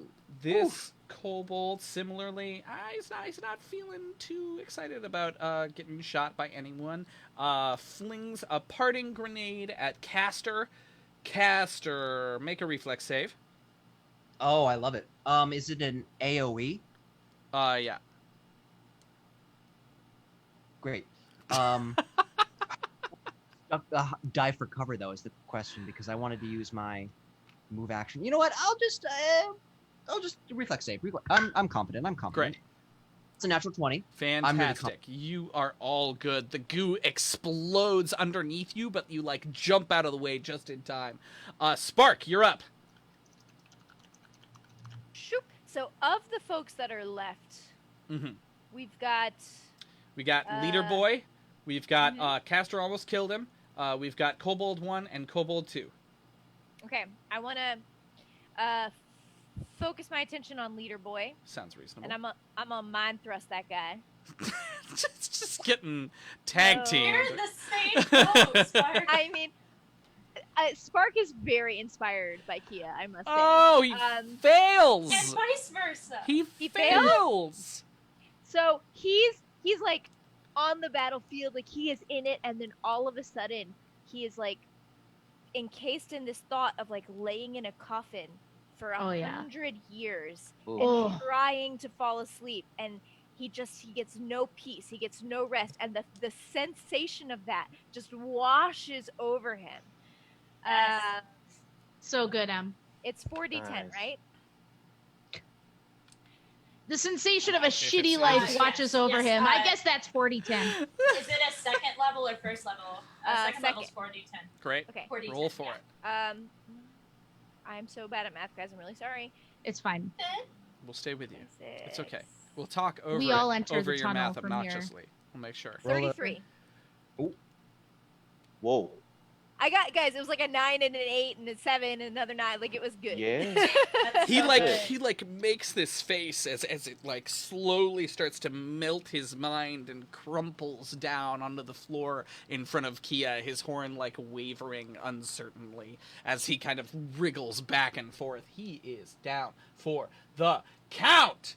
Well freaking done. This last kobold dashes for the other bike, and they all take off into the distance on the next turn. You guys fire after them if you so desire, or sit and chill for a second, but they all zip away. Oh no, I'm going to kill them.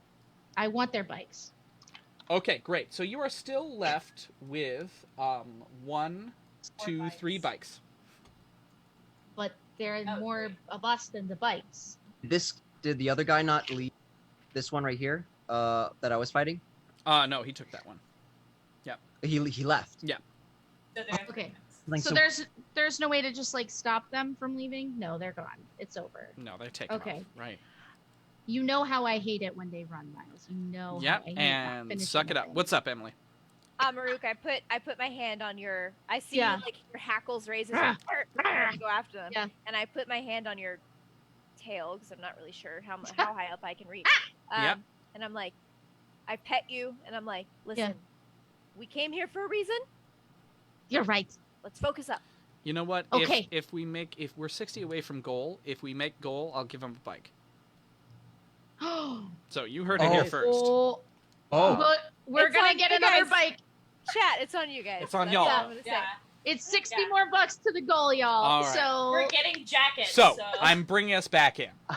yeah. You venture She- into Sorry, this. she responds to this though by just going, "Yes, Captain." Wait, I mean, and then goes forward. Yeah. All right. So you venture down into this bunker, right?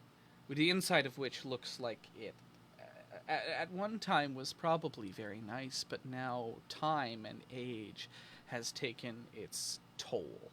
Lights flicker in strange corners, pieces of the ceiling are collapsed inside, and as you step in, it's like a straight drop down, but as you step in, gravity forms so that you stick to the wall of this shaft leading down.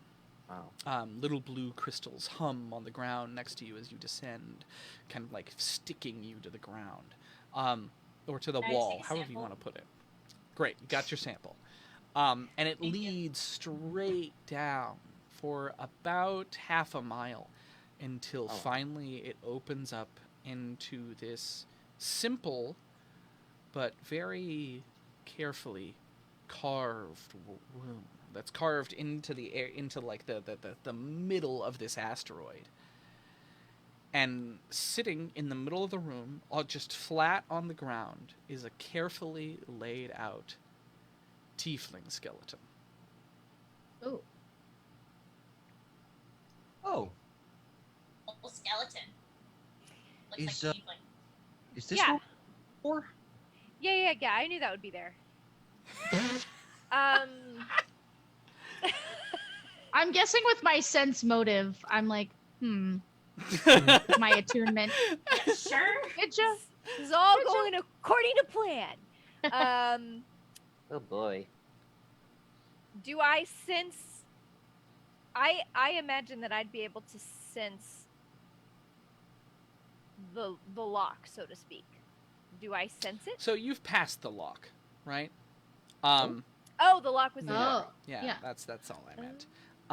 Got it. I Got don't think you can remember I what also this knew is. that. Yeah. I don't think you can remember what this is, though. Okay. Yeah. So, and Amarif goes, okay, so the mission was open the lock. We did that. Good job, everybody. Then we are supposed to use the vessel, or is that... So... Why are we here in the first place? So Yeah.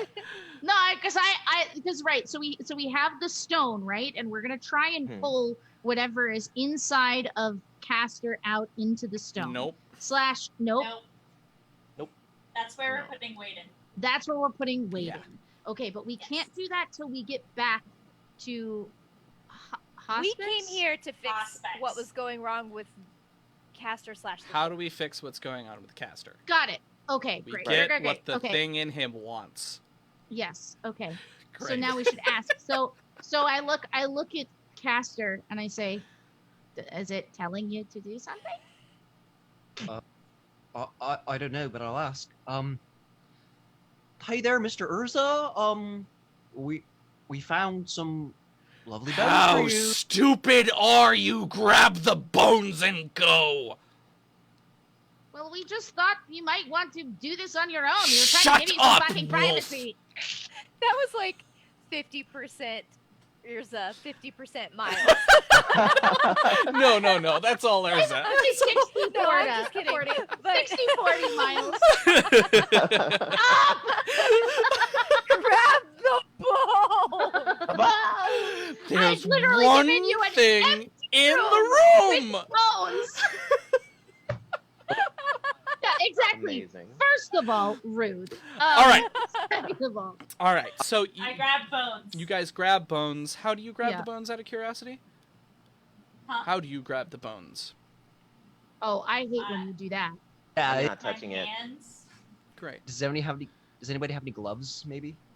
I do. Great. I will use my psychokinetic hand to begin picking up Where are you putting the bones? Yeah, where in the back of a saddlebag on one of these. In the back of a saddlebag. Bones in a saddlebag. Name of my new country rock band. Bone bag. Yeah, in the bone bag. Where else do we put them? And you guys put them in the bone bag and zip on back to the Kingfisher. Put your new special spicy bikes. Where are we on the goal? Out of curiosity. Oh, we're at 940, so we have $60 left to Okay, raise. still at to get to 940. the They don't want you guys to have this bike, so it's fine. They don't want That's that fine. I fourth understand. bike. It's okay. I don't want you to have the It's fine. frickin' bike either. It's fine. So you put your new toys in, and you guys take off and go back to Hospix's tower. Yep. You eventually enter in. Are you bringing the bones in with you? Not 1D says, I want you to have it. Hold on! Oh. I can only spend money so quickly. Thank you, Not God, I 1D. love you, Not 1D. All right, you have your You're the 4 best. bikes, because I'm going to trust Not 1D. Not 1D is one of my lovely patrons over at Geeks for Good, and we It's true. love him. So you have your 4 bikes. You guys head in. You've left the bones in the ship for safekeeping. In the bone zone. And you come in through the door to the tower again. Yeah. And Hospix has prepared for you, right? For just such a moment, There's a large magic circle set out on the ground, set in chalk and salt, and herbs are burning in the corners of the room. And he says, "Welcome back. I got ready for the ritual." He needs to stay away from salt, just saying. I was thinking it. I didn't want to. He has like a couple burn marks on his hands. Oh, buddy. Yeah. I'm ready. Let's do it. We've been talking about this for literally hundreds of years. Yep. Okay. All right. What do you need us to do for you, Spark? So, it's may I? Yeah, please. Wait. First, put the hat back on.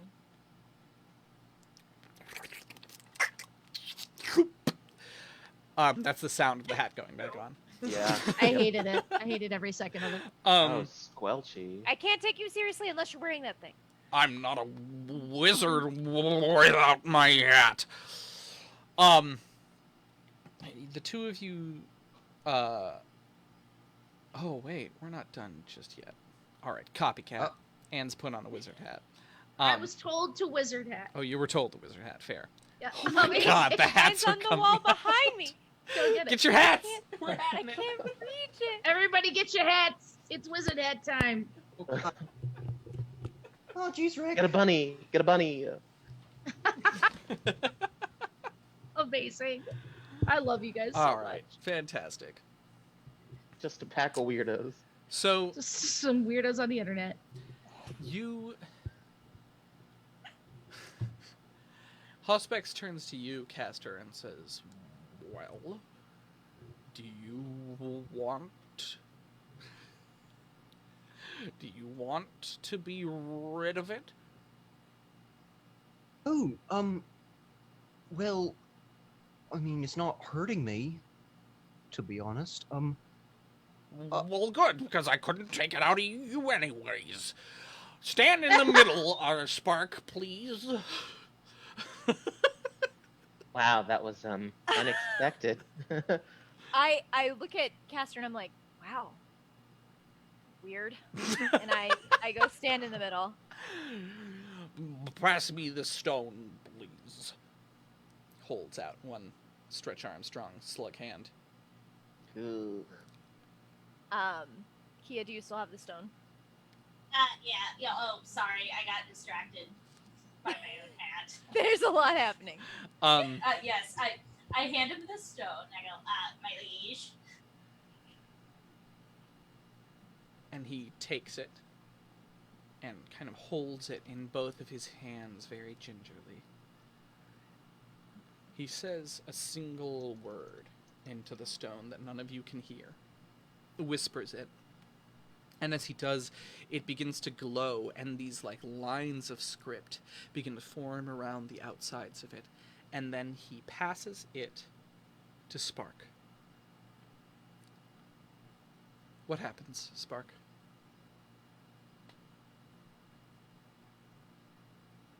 Spark takes the stone in her hand, and she looks at, or they look at everyone around, gathered around watching, and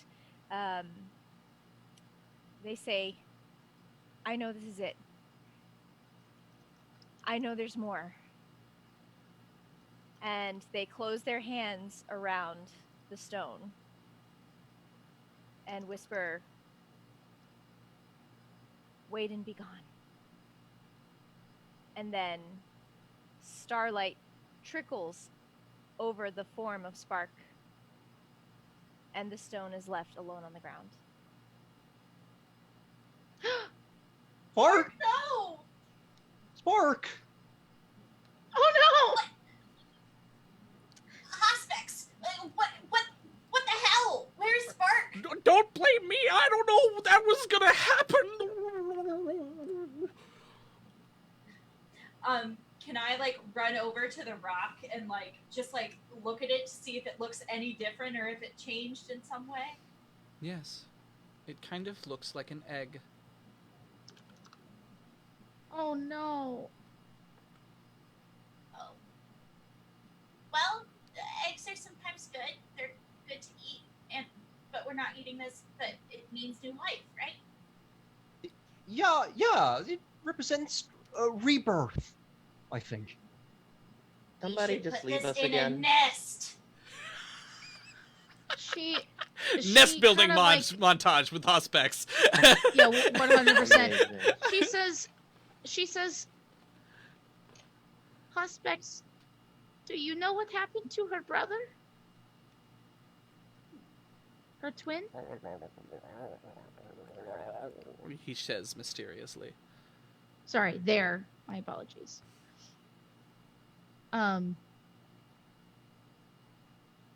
She kind of looks at it and says, we should... What if she hatches? What if they hatch? Maybe we should be there for them when they do. Yes. Well, that's what I was thinking. Hospex, I know you've known them for a long time, but I have a perfect terrarium to house this here egg, and it's quite a while away, but you're always welcome to visit. I'm just thinking that this is a very important person. We have to take care of them, yeah? Sure. Or is this what we need to get Castor their help? How do we get that thing out of Castor, she says.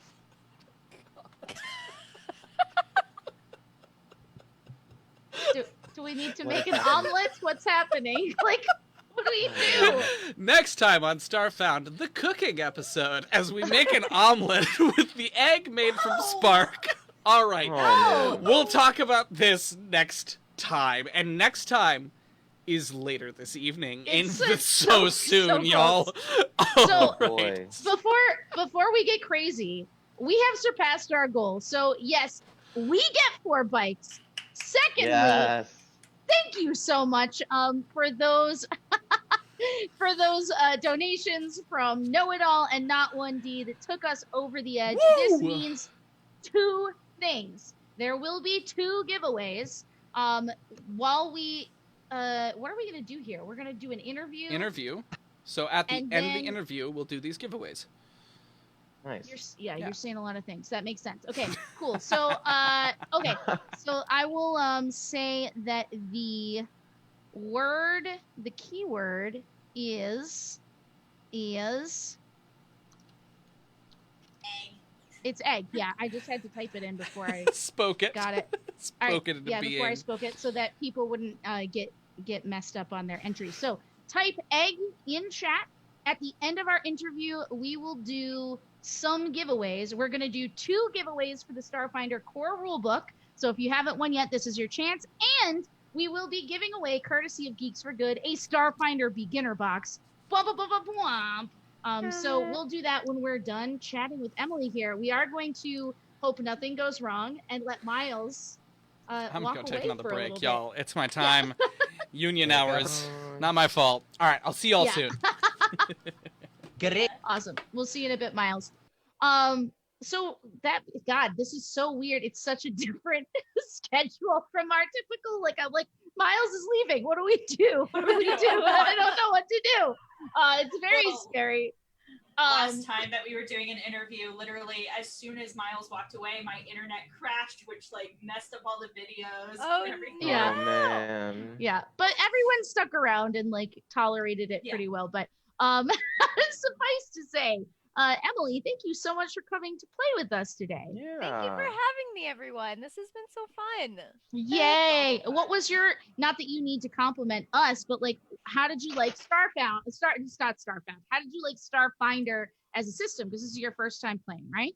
Yes. I mean, I love Starfound. Yeah, Starfinder. I mean, who doesn't?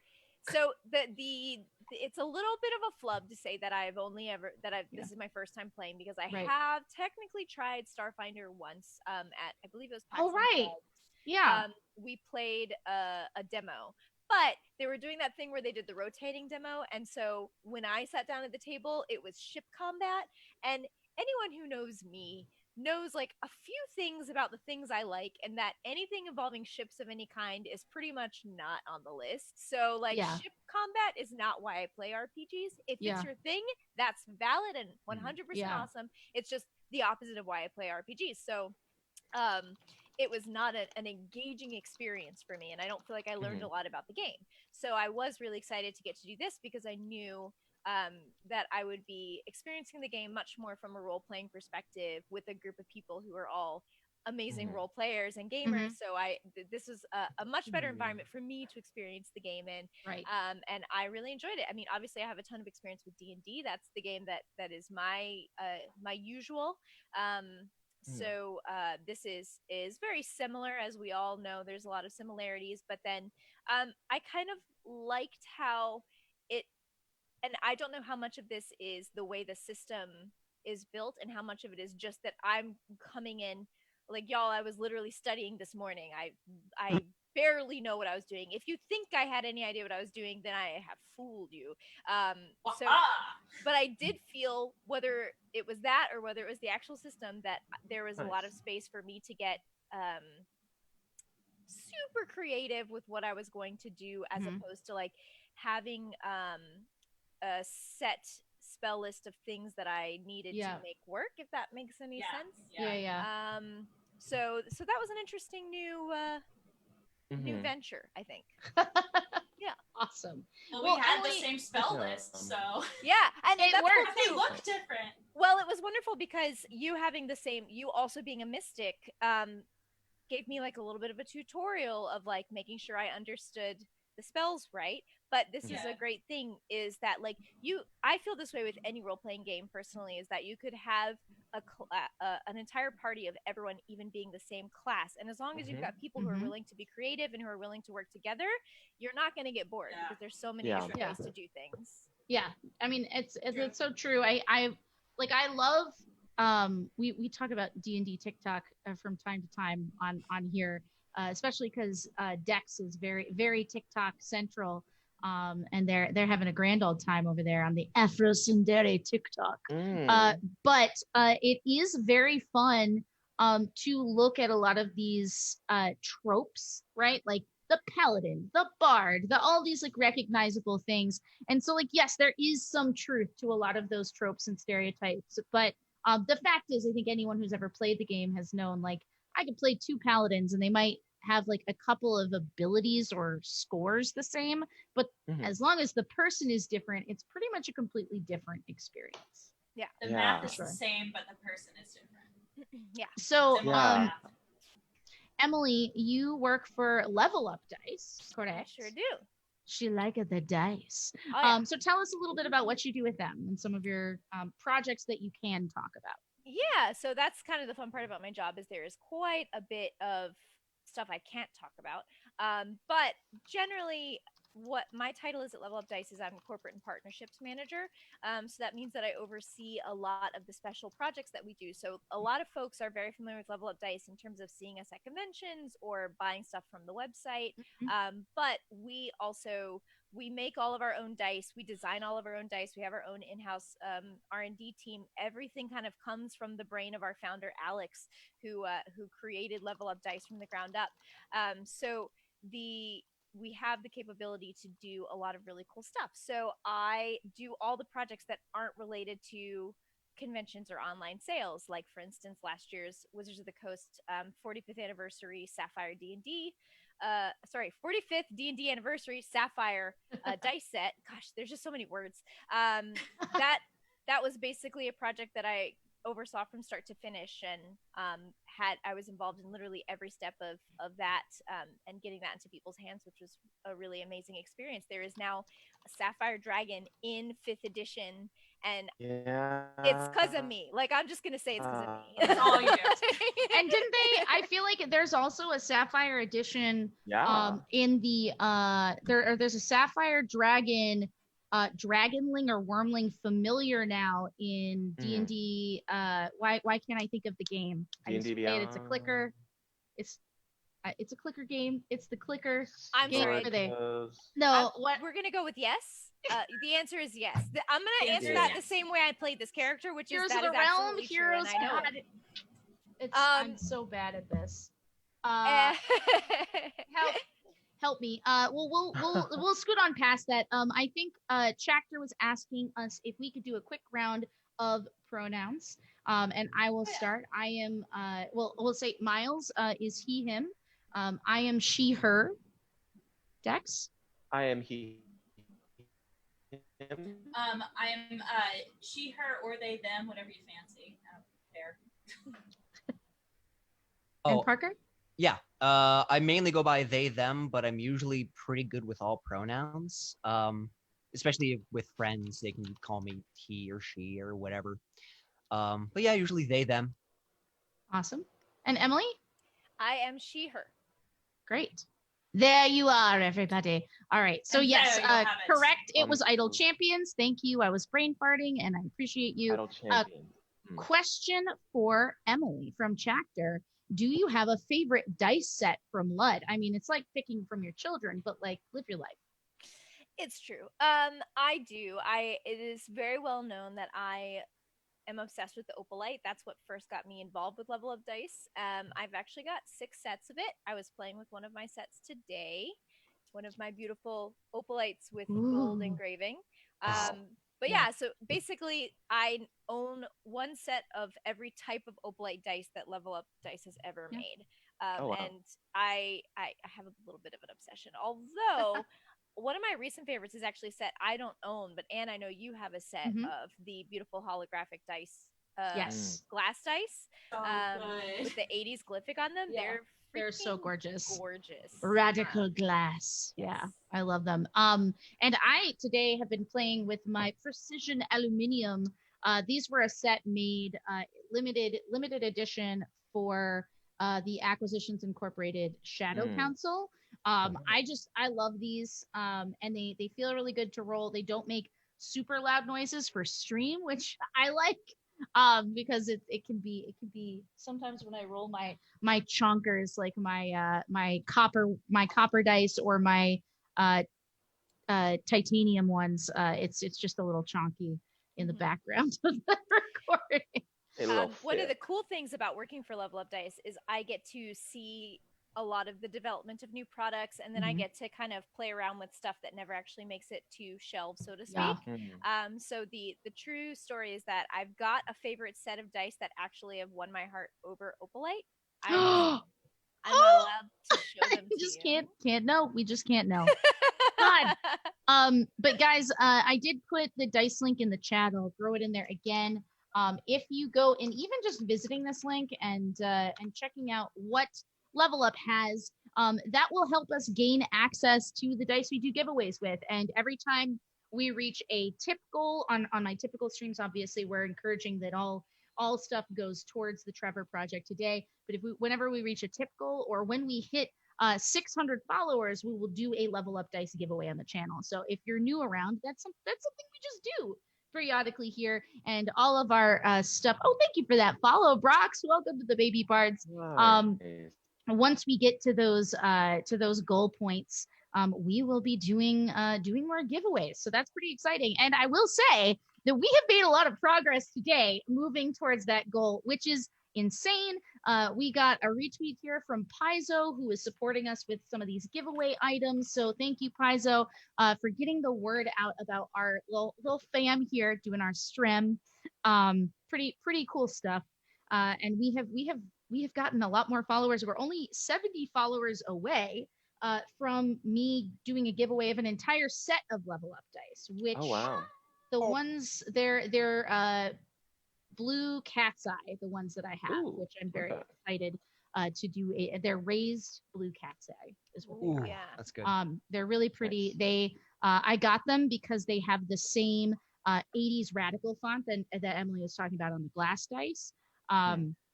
And I felt like they were kind of the other side of Amaruk, so I was like, I want to give those away on the channel. So we're very close, guys. It's a slog, but we are growing. We're having baby bards all over the place. We love the baby bards. I did see that I was asked what Elven Luxury smells like. Oh, have yes. it right here. Oh. So this is a project I just recently collaborated, had Level Up Dice work with Cantrip Candles. I don't know if y'all are familiar with them. Christoph is an amazing artist based out of California, and he makes all these soy candles by hand, and his line contains a lot of D&D and kind of fantasy themed scents. Yeah, lots of cool stuff over there. So we collaborated with him to sell these new exclusive candles through Level Up Dice that actually contain a Level Up Dice die inside them. And Christoph, I basically worked together with all of the folks that work with me at Level Up Dice to figure out, like, what is our pivotal scent? Like, what if you could have Level Up Dice be a smell, what would it be?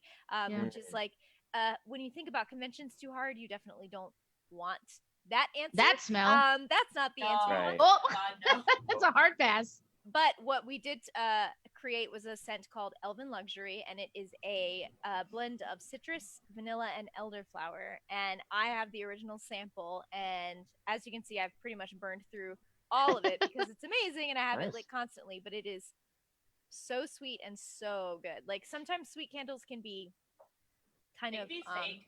yeah, And they're but this is amazing. I can't remember if you already said this. I'm sorry. I've been trying to keep track of all of the windows.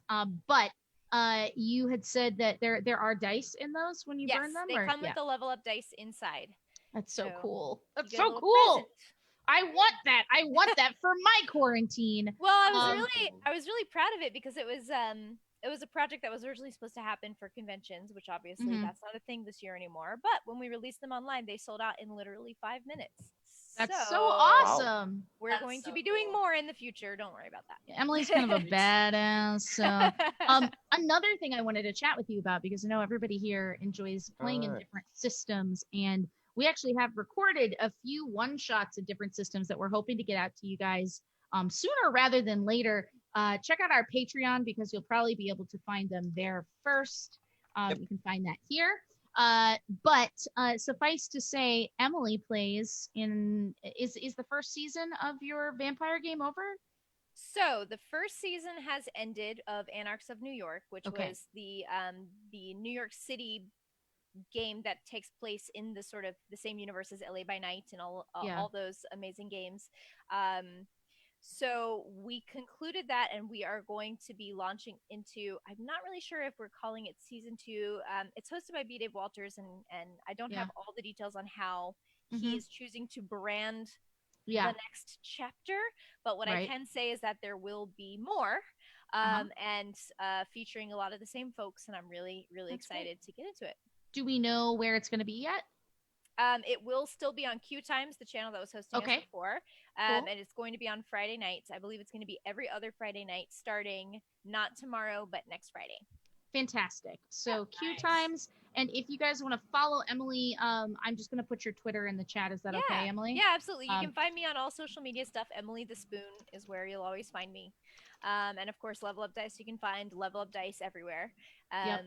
And I always appreciate a follow. I just so you know, I'm not very active on Twitter. I haven't figured it out yet, guys. Emily and I talk a lot about like my like desire to do the social media all the time. She was like, I know it's there, and I like it, but I don't want that to be my life. And I was like, yeah, I get that. I can see why. I can feel why in my soul. The tabletop industry is definitely on Twitter. I mean, obviously most industries are on Twitter. I just like Instagram so much more because like I like pictures. Yeah. I'd rather just look at pretty pictures. I just like of looking things. at nice things and then moving on. I do like the looking at nice things, but I find it frustrating to do advertising and oh no. There we go. We've entered the zone. Oh my god. Oh boy. I love when this happens. I don't want to text Miles again. I was the one that had to text him last time. Okay, so I mean, I say, Parker, can you just let Dex know that we know what's happened since you are in the same apartment as him? Yeah, totally. 1 second. Yeah, no problem. I was like, what? I didn't know that little fact, so I was like, why are you just delegating it to Parker? That's really weird. Yeah. I was like, that's so nice. I'm speaking. Parker? No, that's not what I meant.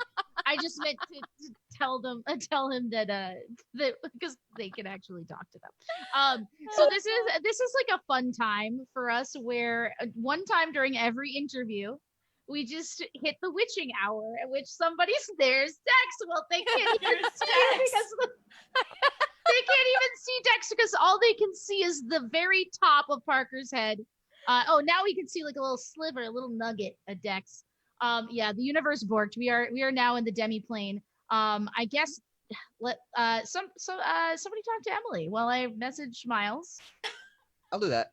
Okay. Great. Somebody ask her many questions about her life. Oh my god. So I'm a font of wisdom. It's true.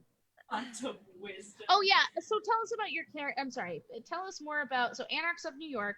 What was the first season like? What do you feel like the vibe of the show is aside from vampires? Like, what are the themes that people can expect? So the interesting thing is, Anarchs of New York was my first time playing the World of Darkness system, and the point of World of Darkness is it's literally meant to focus on your horrors. It is an approach to those horrors of the real world, like COVID-19 aside. It took place in New York in present day. Like the idea was that it's supposed to be grounded in the real world as much as possible, and you're meant to face your horrors when you play. Now, here's the interesting thing.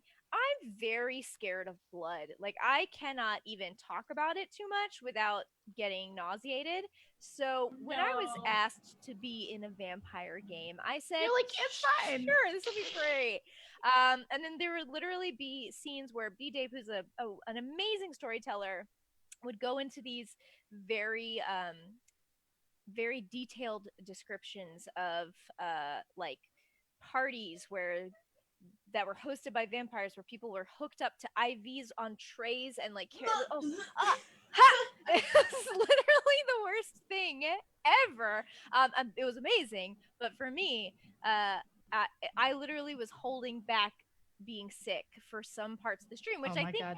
shows how great he was at it, and is But at it. Like also- he's a master. But it's, for me, getting over that personal horror. Like, I play D&D and stuff to escape into a different reality and into a world where I feel like I have power, and vampire touches on a completely different thing, and I didn't think I was gonna like it as much as I ended up liking it. I don't think I'm great at being a monster, which is not me trying to be like, guys, I'm such a good person. Like, I'm just not great at like embracing the dark side and like really leaning into that. So I tried to make that an aspect of my character, and I think it ended up working out really well because I was the youngest vampire, so to speak. Like, I was basically a teenage pop star who had been turned only like 10 years before, whereas all the other vampires that were in my coterie were all 50 to 100 to hundreds of years long vampires. So I was the noob, so to speak, and as such, I hadn't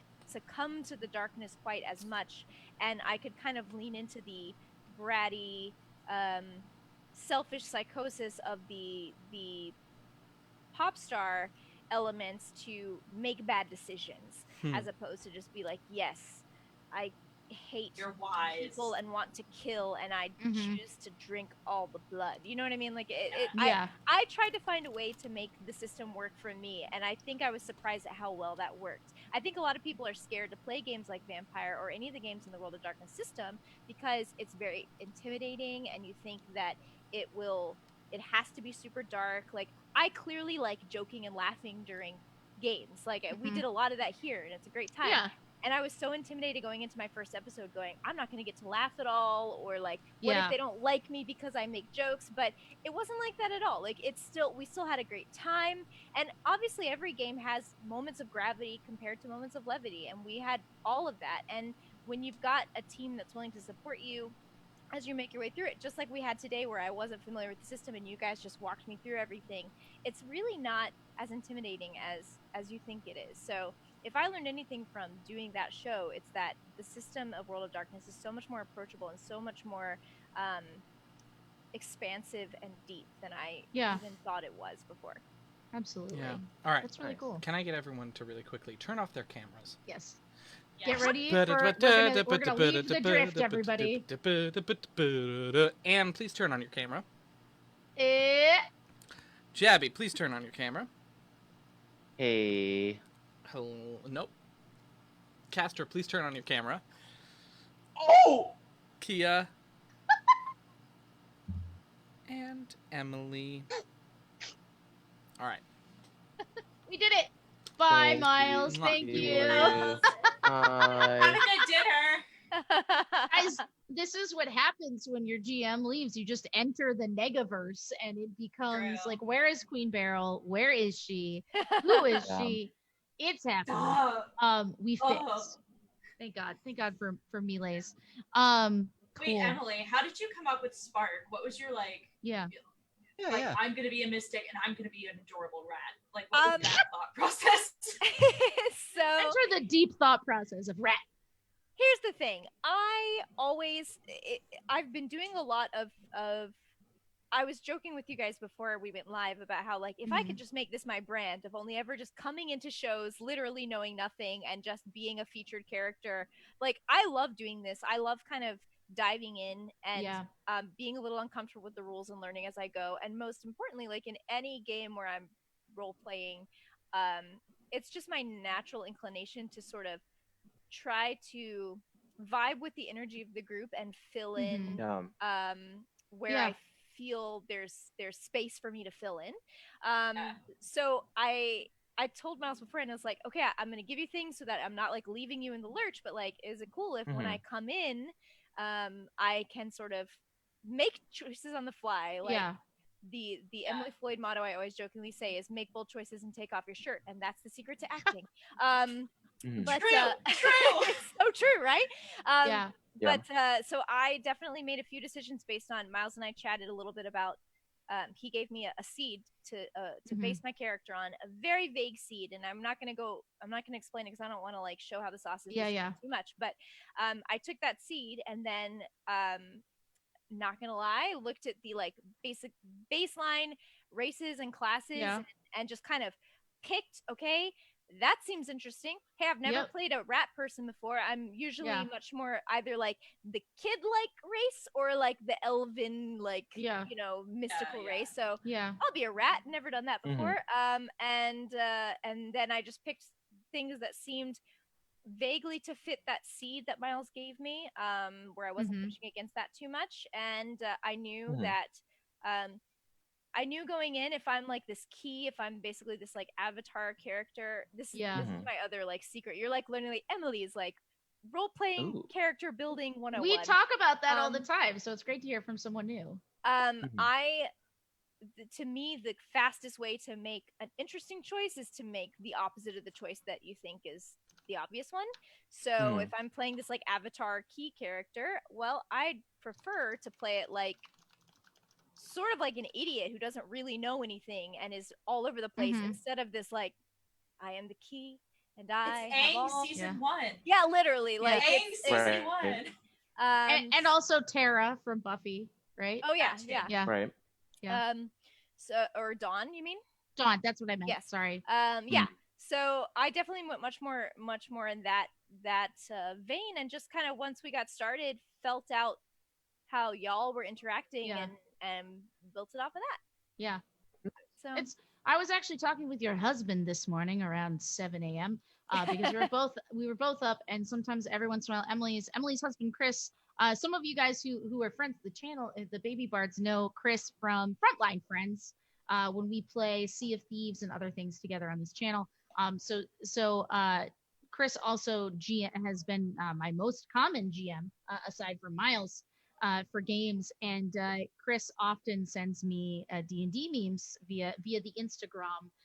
And so this morning we were talking about front story versus backstory, and like it got like too deep too fast because he sent me a meme and expected me to go lol, but I was like, well, actually, here's what I think. And he was like, really? And I was like, no, really, because here's a wall of text you didn't care about receiving this early. I know exactly the meme you're talking about, but this is the interesting thing. Like, this is, I think, one of the things that Anne and I disagree is not the right word, but it's you and I specifically, I know, have two completely different approaches to this. Whereas I respect a person who builds a huge backstory, and I know Anne is really about obviously not, I'm making gross generalizations here, but Anne is a really big fan of a huge backstory, and she gets a lot out of having that in place as a foundation off of which to build her character, and likes to see those elements incorporated into the story. And there's a lot of folks who play like that.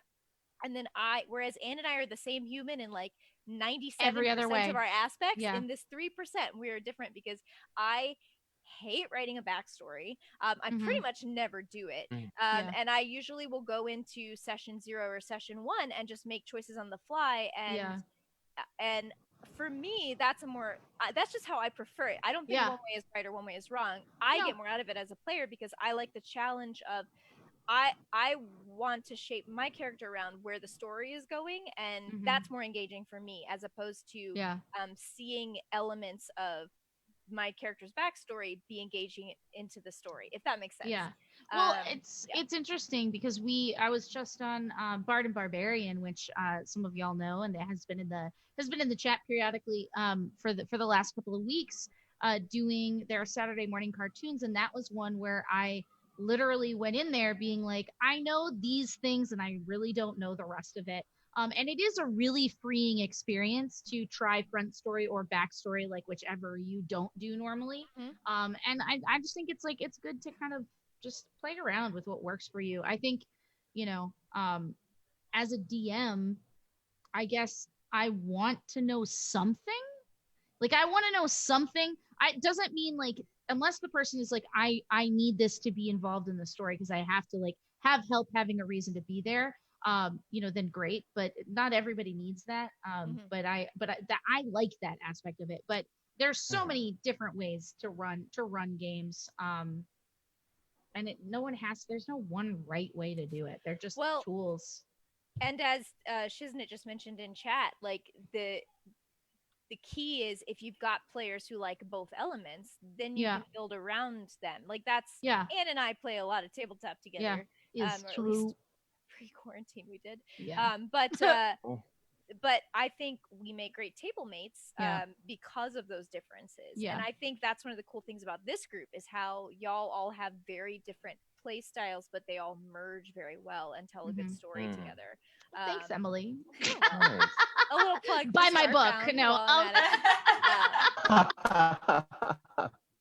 It's true. It's true. Yeah, but so it's really about just having a cooperative table. It's really all about that yes and like going along with it. Because if I know that like something in the story, for instance, is very important to Anne's backstory, I'm gonna do everything I can to steer us there. And then if Anne sees me engage in a certain moment of the story that I can build into, I try to open that up. Yeah. And I think that's something that we all kind of do in this group a lot is we'll push people towards certain things and like knowing like something that's been going on for a little bit that we're dealing with presently is that caster plays their cards very close to the vest.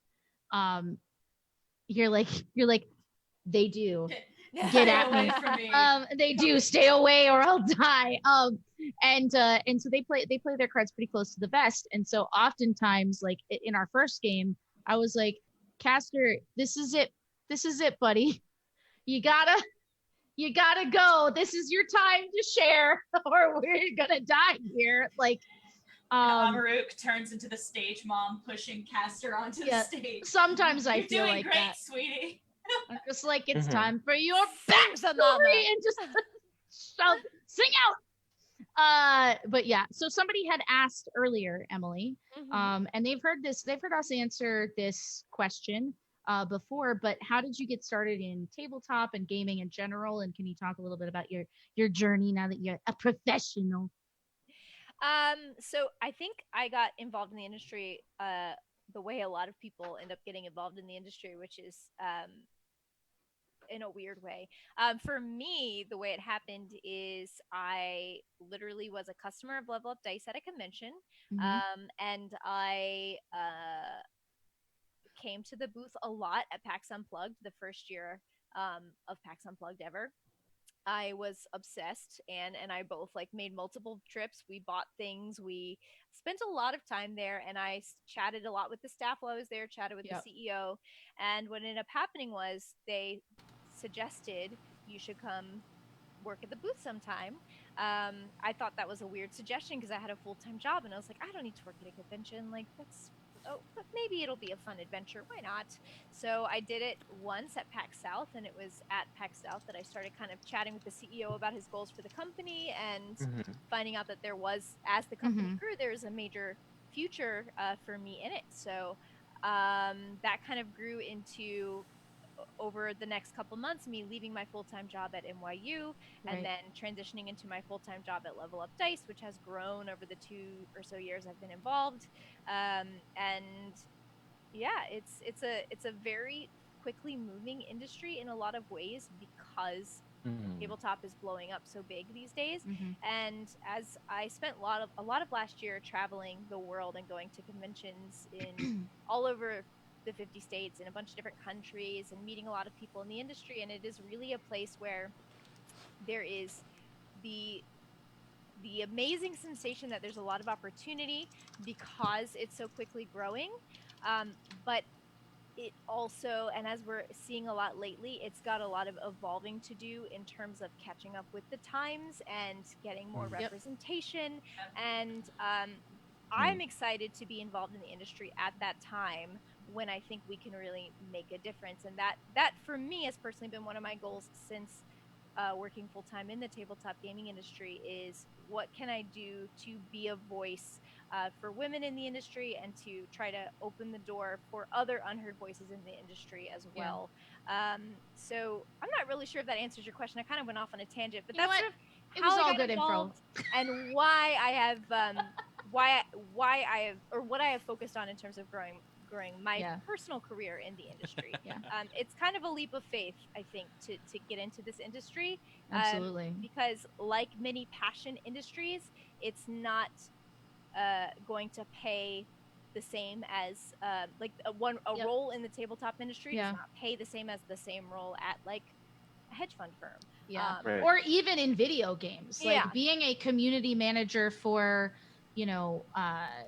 most community management roles in tabletop are like part-time gigs. And that's what I was going to say too, is that there are so many jobs where you assume that the person in that role is working that full time, but they actually are like a school teacher, or they work at a store, or they run a different company, and then they do this for like extra hours in the evening. Which is crazy. That blows my mind. Crazy. Like, I do not understand. I applaud people who have that kind of commitment and will spend that much time, but I just don't understand how that It's how that crazy. happens and how the industry unless you're built on very lucky, that's what it takes. You really, really have that gotta conversation all the push to time. get into the industry. So I gotta wrap us up here. You do. So let's we can do our our 3 giveaways. Yes. And then we'll head out. So the first giveaway is No Haven. You have won a copy of the Starfinder core rulebook. Next up, the second core rulebook is Go into Not 1D. Hooray! And lastly, our beginner box, courtesy of our friends at Geeks for Good, aka Go follow us. Melee's the head ranger in danger, is going to Murder Sauce. Yes, how appropriate. Welcome. Amazing. Hey. All Fantastic. right. Congratulations, everybody. Amazing, y'all. Amazing. So, just like last episode, if you were here, I have to send us offline for a bunch of technical reasons to make sure that nothing breaks down. And then we'll be back with our various different videos, which you've been watching all day, but you'll get a refresher on them. Those of you who are fresh, see some new content. Yep. Check out what all these beautiful people do. And you can check out our Tiltify campaign, which is coming through chat if you just do donate, because I have extended our goal to $1,500. Let's see if we can do it by the end of the night. Tell your friends, send them here, get some new seats. You know what? I'm gonna up the Geeks for Good gift on this. I'm gonna up the Geeks for Good gift on this. What's happening? I will send you a beginner box, a core rules, and the any award-winning alien Pact Worlds guide. What a time to be alive, guys! Is Miles Oprah? I we'll think he might be. Now here, that's all going to be in one gift. It's going to be a single package. Right? So be sure you subscribe to Hearthsinger Games, and let's keep the donation train going. If you haven't already, tell your friends, tell your coworkers, tell your enemies. We'll take their money too. Fantastic. So we will be right back as soon as I send us offline. Reload so that you get back on, right? So you're back on, you're watching. We'll be sharing our streams out on Facebook when you come back, and we'll see you. Our next game is live. Well, I'll be chatting with all of you alone. I'll be chalking it up with all of you. In just 30 minutes at 6 o'clock, I'll be here yammering with you all for 30 minutes before we come back with our final episode. Oh my God, we did it! We're 2/3 of the way. Thank you for coming, Emily. Thank you so much for coming, having Emily. me, y'all. Thank you so much, everybody, for donating and following and hanging out. And we'll see you very soon. Oh,